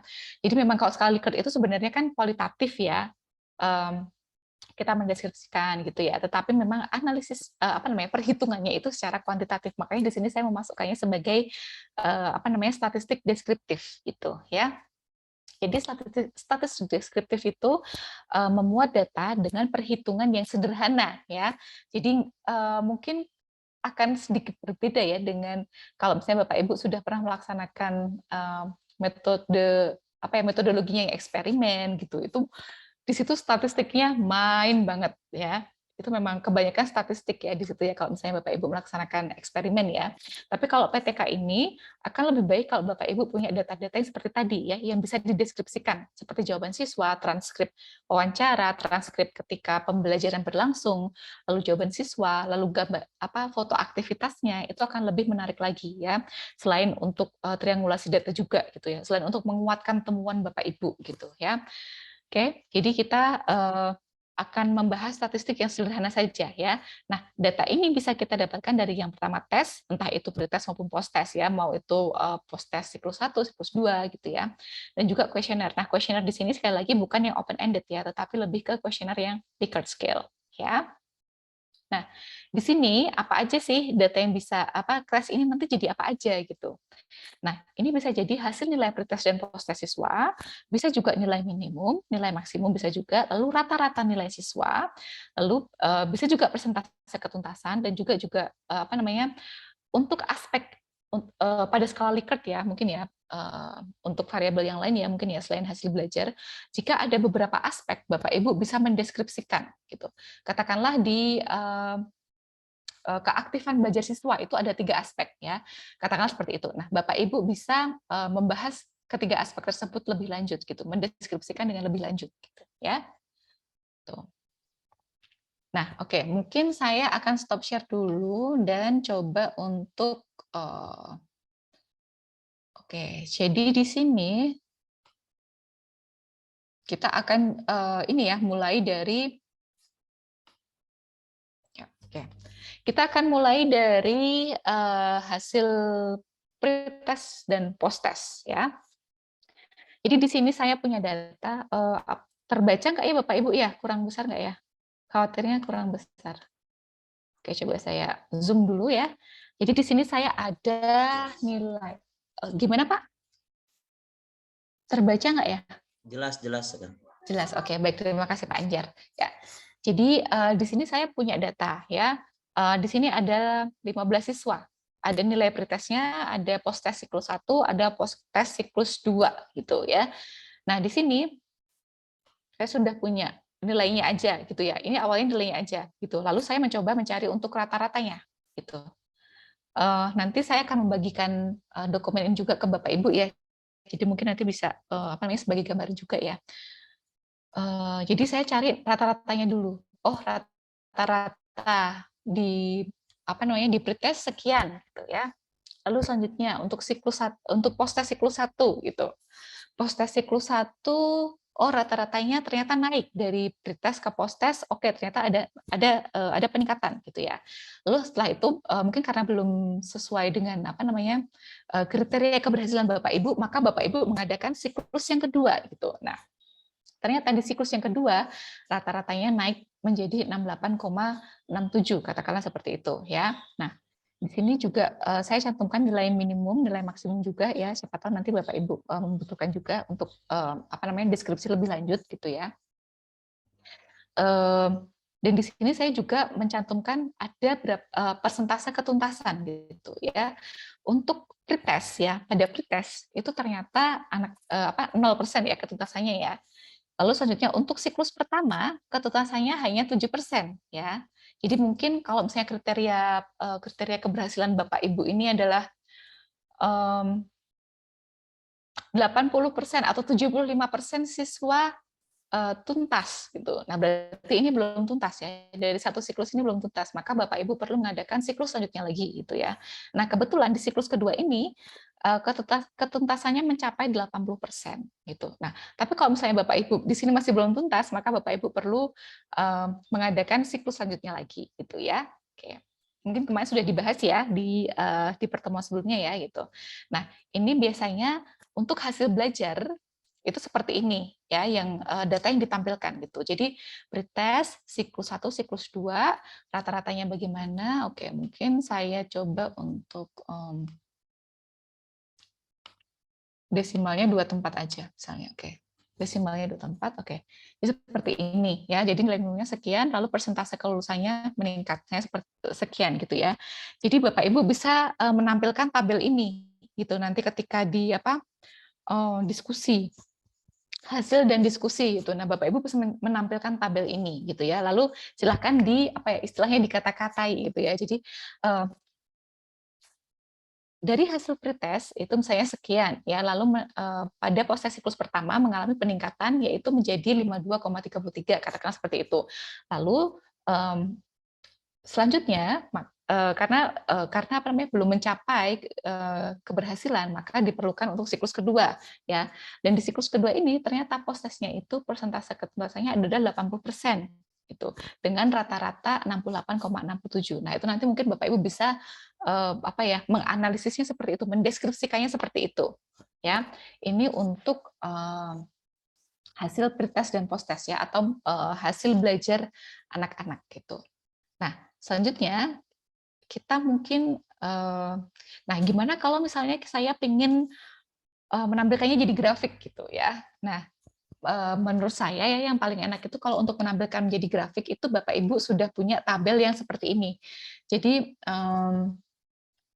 tabelnya itu sudah tidak memuat seperti ini lagi ya. Jadi kalau misalnya kita bekerja di Excel, mungkin Bapak Ibu ada yang sudah sering juga ya menggunakan Excel juga untuk olah data ya.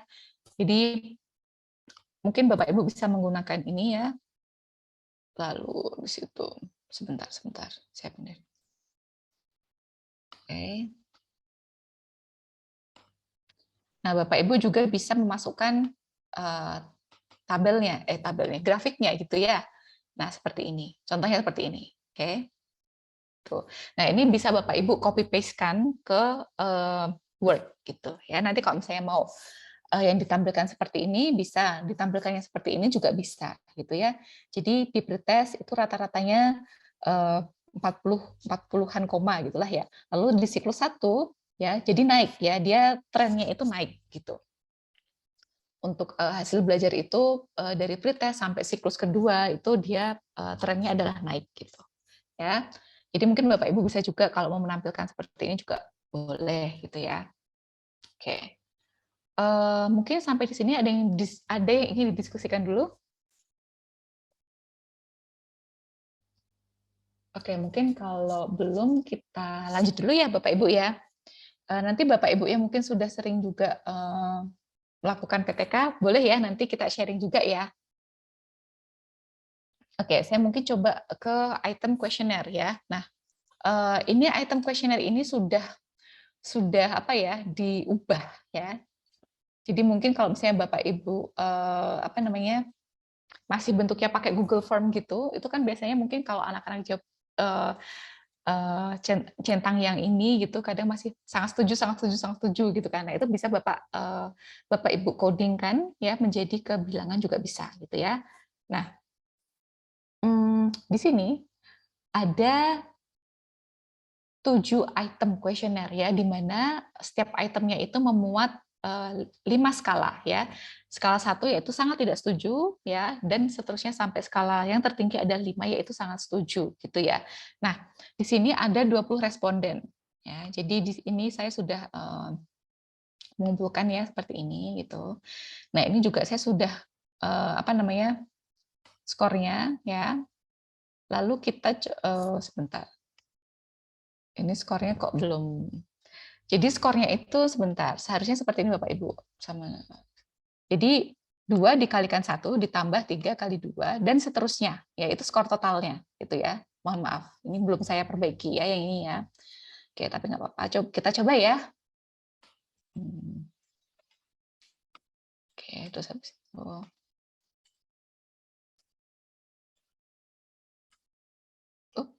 Sorry, salah. Oke, tapi ini saya coba perbaiki yang satu ini dulu aja ya. Nanti selanjutnya mungkin bisa Bapak Ibu. Oh, sebentar. Saya kayaknya salah deh. Iya, kayaknya saya salah. Oke. Maaf. Oke. Jadi ini saya sum aja. Benar, ini benar sum. Jadi totalnya di sini. Oke. Oke.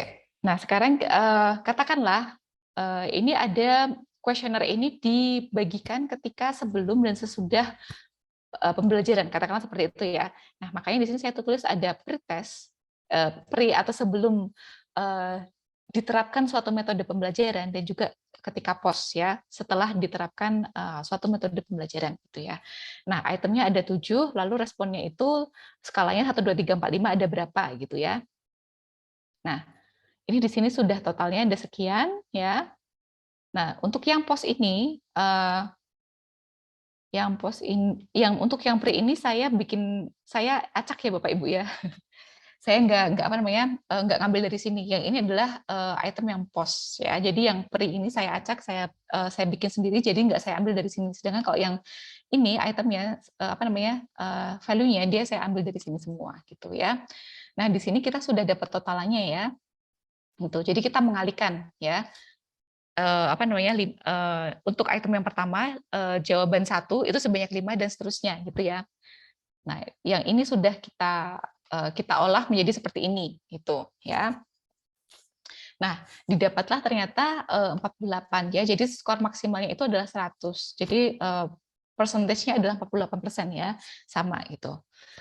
Nah, begitu juga dengan yang post test. Nah, yang post test ini saya ambil dari sini. Ini adalah contoh dari apa namanya? Data mentahnya ya gitu. Nah, terus habis itu saya coba untuk buat seperti ini. Jadi saya dapat totalnya. Jadi setelah metode pembelajaran tersebut diimplementasikan, bagaimana sih respon siswa gitu kan ya. Nah, kita dapat gitu.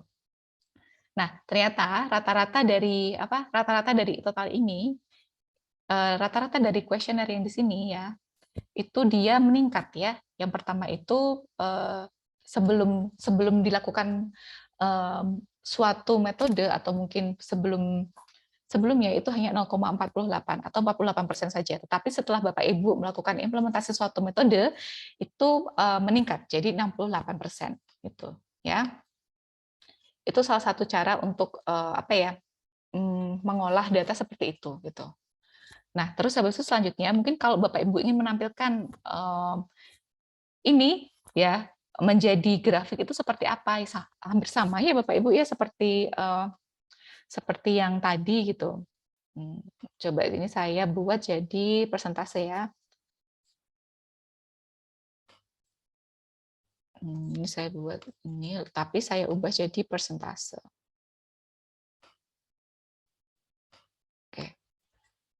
Oke, ya. Jadi mungkin Bapak Ibu pengen bikin kayak grafiknya gitu, bisa? Ya.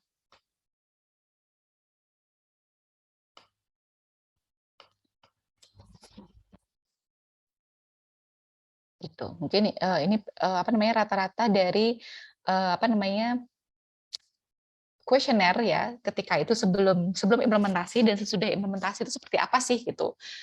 Nah, mungkin seperti ini gitu. Sebelum nanti bisa diedit juga ya apa namanya untuk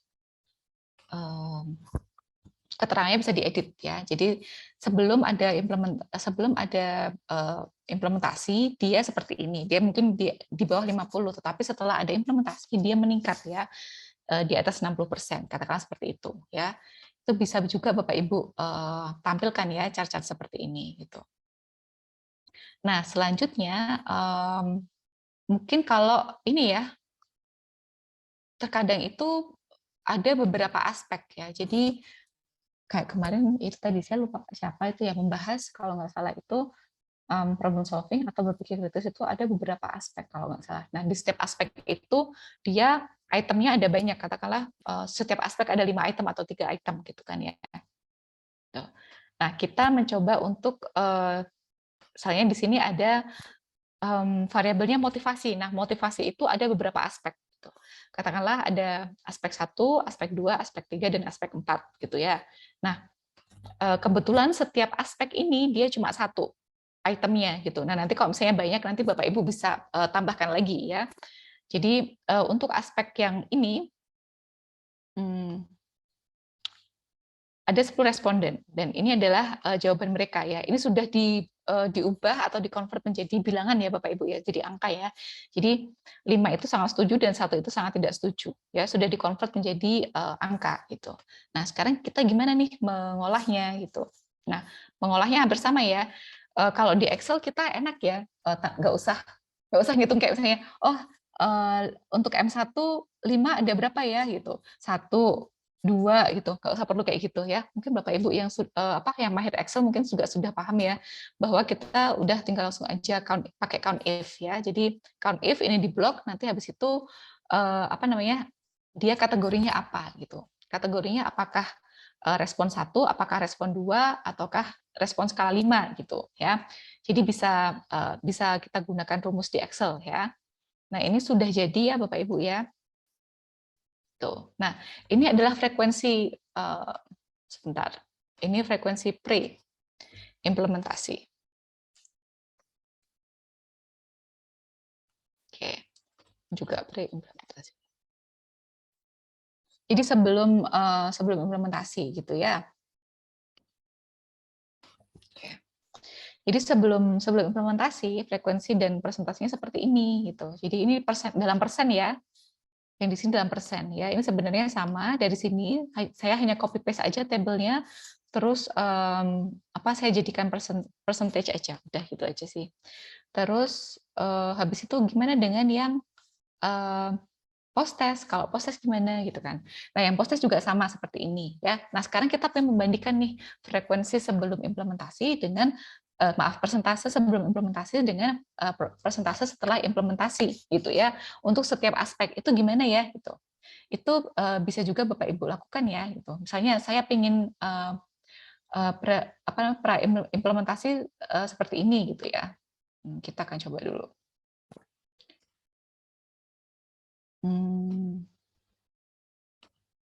Mungkin saya akan gunakan yang ini ya. Oke.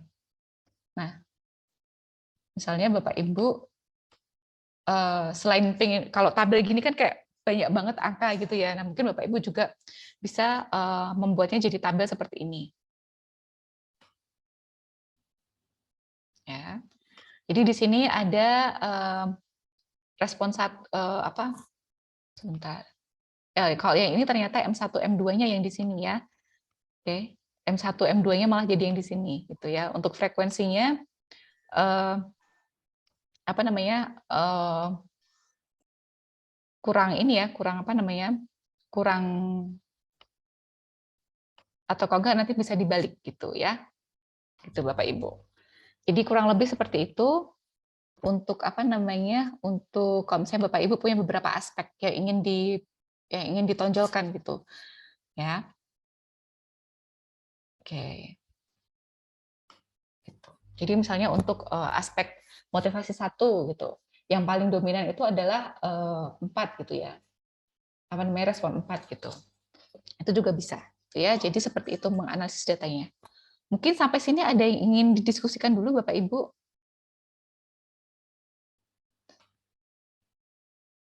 Atau mungkin boleh deh Bapak Ibu berbagi pengalaman mungkin sejauh ini ketika akan analisis kira-kira kesulitannya apa gitu.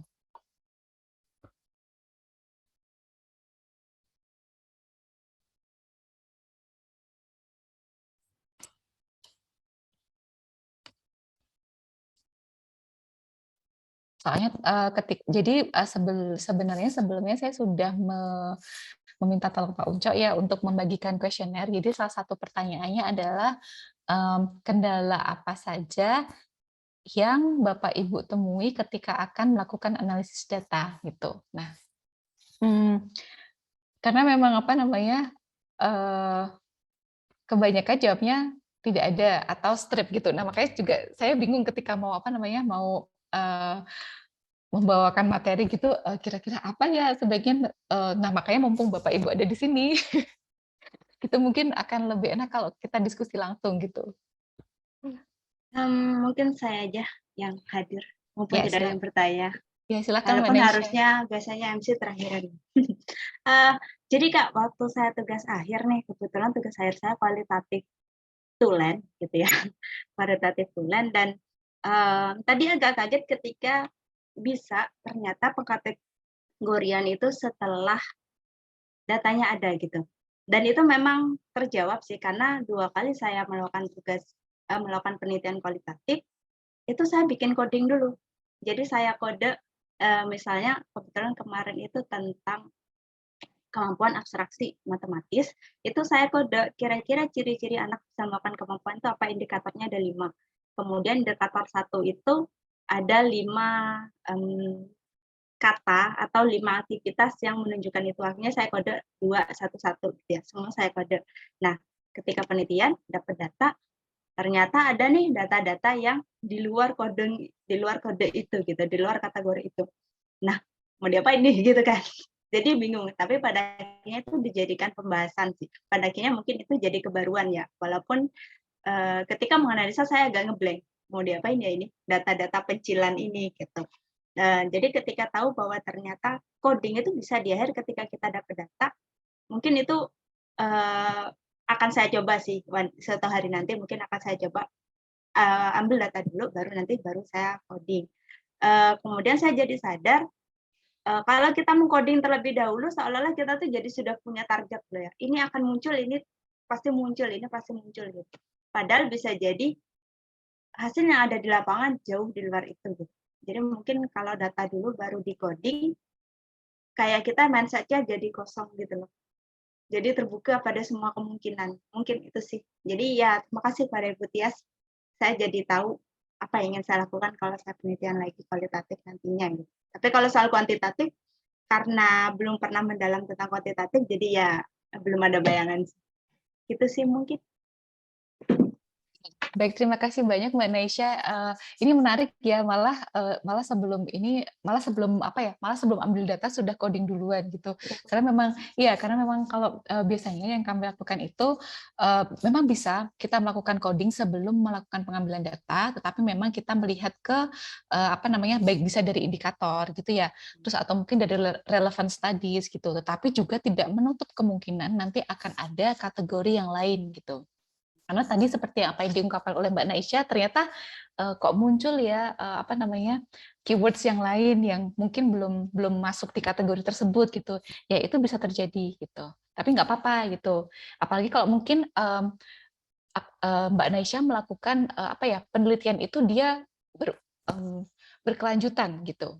subsequent gitu. Nah, itu juga bisa kita melihat dari di penelitian saya yang terdahulu itu ketika saya meneliti tentang apa tadi Mbak Nesya, mohon maaf. Abstraksi. Oke, tentang abstraksi siswa gitu ya. Nah, tentang abstraksi siswa di penelitian saya yang terdahulu itu kategori yang muncul seperti ini gitu. Apakah kategori ini akan muncul lagi? Ya nggak apa-apa gitu. Jadi setidaknya Mbak Naisha sudah punya kayak gambaran gitu ya.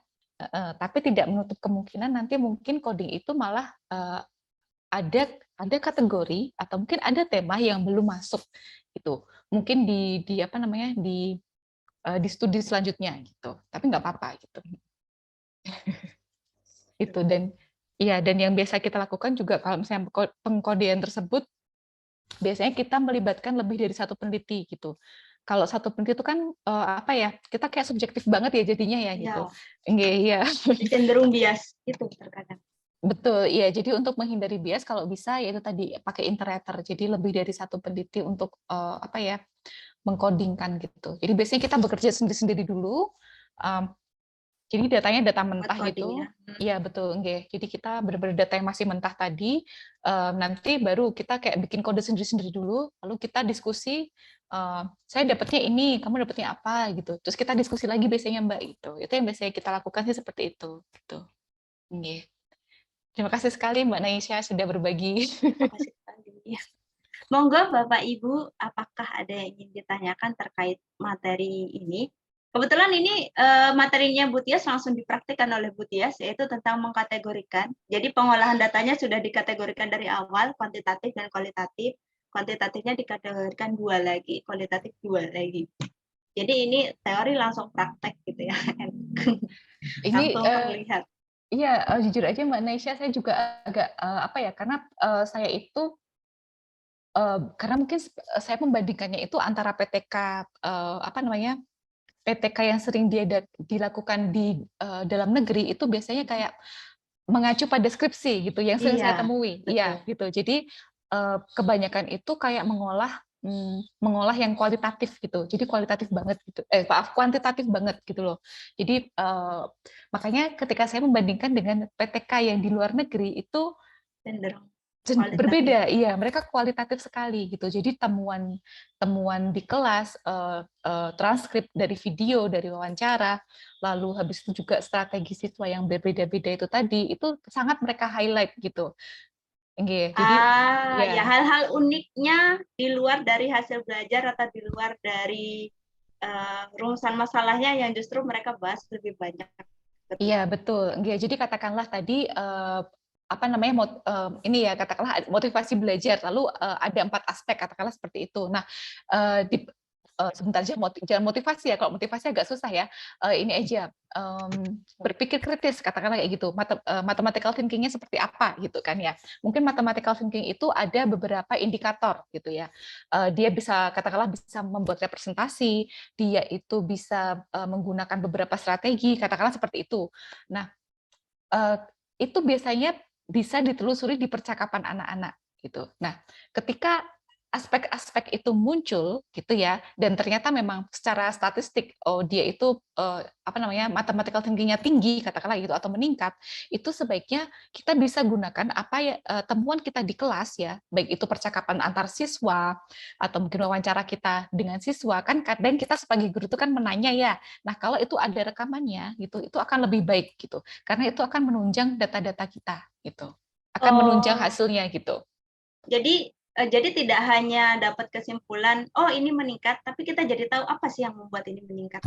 Betul, iya. Dan seperti apa sih buktinya gitu loh. Kalau siswa itu memang benar-benar ada di situ dia hadir aspek mathematical thinking-nya, katakanlah seperti itu.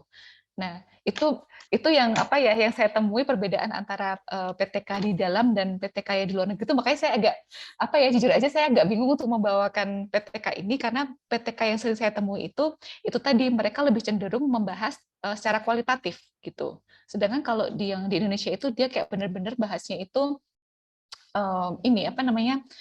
kuantitatif banget. Iya. Jadi saya agak bingung gitu. Nah, Bapak Ibu semangat ya. Itu ini Bu Tias tadi ada yang mengangkat tangan tapi kemudian menghilang, kayaknya siapa ya? Kayaknya Pak Rahmat deh kayaknya, iya. Bapak, apakah ada yang ditanyakan? Monggo, silakan. Sebenarnya untuk analisis data tidak ada masalah, Ibu. Kebetulan Tamat lagi PPG juga, Ibu. Jadi ada alhamdulillah jadi bisa beriringan gitu. Kebetulan Rahmat tuh mengangkat permasalahannya itu pas observasi awal tuh tentang kemampuan pemecahan masalah matematika sama tingkat kecemasan matematika peserta didik. Jadi ada 2 variabel kayak gitu. Nah, pada siklus yang pertama kan masih belum berhasil, Ibu. Nah, indikator awal yang digunakan itu masing-masingnya itu 75%. Nah, pada siklus yang kedua berhasil itu 75%, tapi tidak diberhentikan pada siklus yang kedua, malah dilanjutkan untuk siklus yang ketiga karena menurut Rama sendiri bisa nih lebih dari 75%. Nah, apakah boleh seperti itu Bu, indikatornya dinaikkan gitu, dilanjutkan siklusnya? Padahal kan dari awal targetnya cuma 75% aja gitu setelah dianalisis datanya gitu. Terima kasih Bu sebelumnya. Baik Pak Rahmat, terima kasih atas pertanyaannya. Jadi sebenarnya kalau mau katakanlah nih di siklus 2 udah tercapai kok sebenarnya, tapi saya pingin kayak mungkin menaikkan standar gitu ya Pak ya, boleh apa enggak?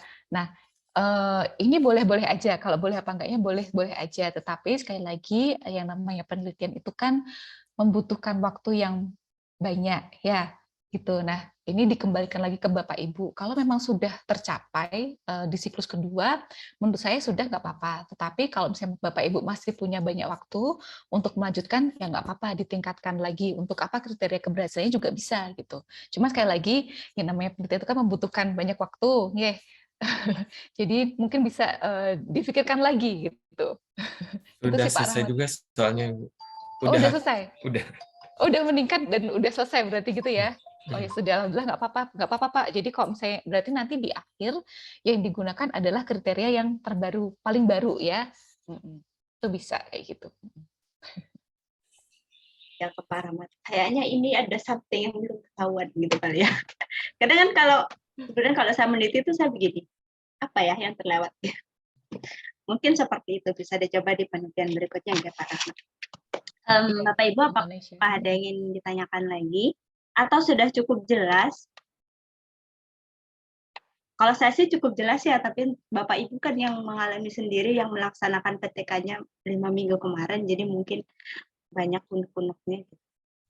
Kalau nanti misalnya Bapak Ibu ada apa namanya, ada pertanyaan atau mungkin ingin diskusi ya gitu, bisa ya Bapak Ibu untuk menghubungi saya lewat email berikut sebentar. Saya copy paste-kan dulu.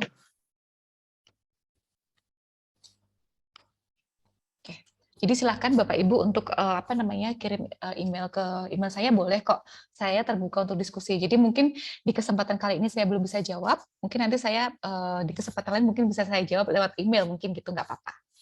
Kalau email yang at lembaga biasanya tidak akan masuk spam Bapak Ibu, tenang saja. Gitu. Ya, Oh gitu. ya kadang Oh kalau gitu. kadang kan suka masuk spam. Oh ke spam ya Bu ya. Gitu, karena apalagi kalau ya, tapi kalau email lembaga gitu tidak. Pengalaman saya. Oke, apakah ada yang ingin ditanyakan lagi? Jika tidak, ini kita sudah mendekati jam 5, sudah jam 5 tepatnya. Jadi mungkin bisa kita tutup terlebih dahulu. Terima kasih banyak, tapi mungkin sebelum kita tutup, mungkin ada konklusi atau kesimpulan atau apa yang ingin disampaikan Ibu Tias untuk menutup sesi seminar ke-7 kita hari ini. Oke, baik, terkait dengan analisis data, mungkin ini ya Bapak Ibu ya, kalau hasil belajar mungkin Bapak Ibu bisa menggunakan yang sederhana ya, yaitu pretest post-test ya. Kalau ada variabel lain juga nanti bisa di-highlight juga ya secara statistik, tapi mungkin yang paling penting adalah menggali apa yang terjadi di kelas. Jadi aspek-aspek tersebut meningkat, tapi harus ada buktinya juga gitu ya, entah itu mungkin dari aspek-aspek sesuai dengan indikator yang Bapak Ibu punya, atau mungkin kalau misalnya hasil belajar ya berarti mungkin strateginya bisa macam-macam nih, itu juga kalau bisa muncul juga, baik itu dari jawaban siswa, dari diskusi siswa, dari wawancara dengan siswa, atau dari kegiatan belajar seperti apa aktivitasnya, itu kalau bisa muncul dan dideskripsikan dengan baik gitu. Itu aja sih Mbak Neisha mungkin yang bisa saya sampaikan. Dan semangat Bapak Oh, Ibu. Terima kasih. Terima kasih banyak kepada Ibu Tias. Terkait pertanyaan siapa nih tadi? Pak Rahmat, ya itu nanti berupa artikel ya Bapak, karena targetnya Bapak Ibu ini mengerjakan PTK-nya sampai di titik ada artikel yang bisa dicoba dipublish untuk di-share ke lebih banyak masyarakat, terutama yang para pendidik. Ya, jadi minggu depan, kebetulan nih, nggak minggu depan, hari Minggu banget sih, tanggal 5 Desember, pertemuan kita ke-8, topiknya adalah tentang penulisan laporan dan artikel publikasi. Jadi kita ada waktu sekitar seminggu lebih nih, mungkin Bapak Ibu bisa dibuka lagi itu data hasil PTK-nya dan dibuka materi hari ini data saya mau diapakan ya? Nah itu boleh mulai dipikirkan, jadi setidaknya minggu depan ketika kita sudah bahas tentang penulisan laporan, sudah ada hasil penelitiannya gitu loh. Jadi ketika penulisan tinggal gimana ya nulisnya biar cantik, biar jelas, biar lolos gitu. Gimana seperti itu sih. Nah, kebetulan juga sudah diberi email oleh Ibu Tias. Jadi kalau bingung, ini data saya benar nggak ya menganalisanya, mungkin bisa dikirimkan email gitu ya. Itu saja Bapak Ibu. Sampai jumpa pada tanggal 5 Desember. Mohon untuk tetap mengisi presensi dan angkat evaluasi. Itu penting sekali bagi kami panitia agar kami bisa memberikan pelayanan tentang kegiatan ini dengan lebih baik ke depannya. Terima kasih banyak. Bapak Ibu boleh menghidupkan audionya dan videonya, kita bisa menutup seminar pertemuan ke-7 pelatihan PTK kali ini dengan saling menyapa dan mengucapkan terima kasih kepada semua pihak. Terima kasih banyak Kak Tia, terima kasih banyak kepada semua panitia dan staff. Kami tutup. Wassalamualaikum warahmatullahi wabarakatuh. Waalaikumsalam warahmatullahi Sampai wabarakatuh. jumpa tanggal 5 Desember ya Bapak Ibu. Siap. Oke, baik. Terima kasih Bu Tias. Terima kasih Terima Bapak Ibu kasih. semuanya. Kita belum foto, Masya Allah. Semangat ya. Punten. Tolong di-freeze dulu. Saya perlu mengambil dokumentasi ya. Kayak mana nih caranya? Oke, monggo silakan Bapak Ibu, silakan dipasang wajah paling-palingnya. Kita freeze dulu sebentar. 1, 2, 3. Oke, sudah. Terima kasih banyak. Sampai jumpa tanggal 5 Desember. Saya pamit. Oke, terima kasih Bapak Ibu. Terima kasih Bu Tias. Sampai ketemu hari Terima kasih. Senin minggu depan Bapak Ibu. Oke. Terima tanggal kasih Ibu 5. Bapak semua. Ibu Oke, Bapak siap. Terima panitia kasih, juga Bu. terima kasih. Mohon maaf atas salah-salah kata. Ya, kalau banyak kurangnya juga mohon maaf ya. Terima Terima kasih kasih. Bu. Terima kasih. Terima kasih Bu Tias.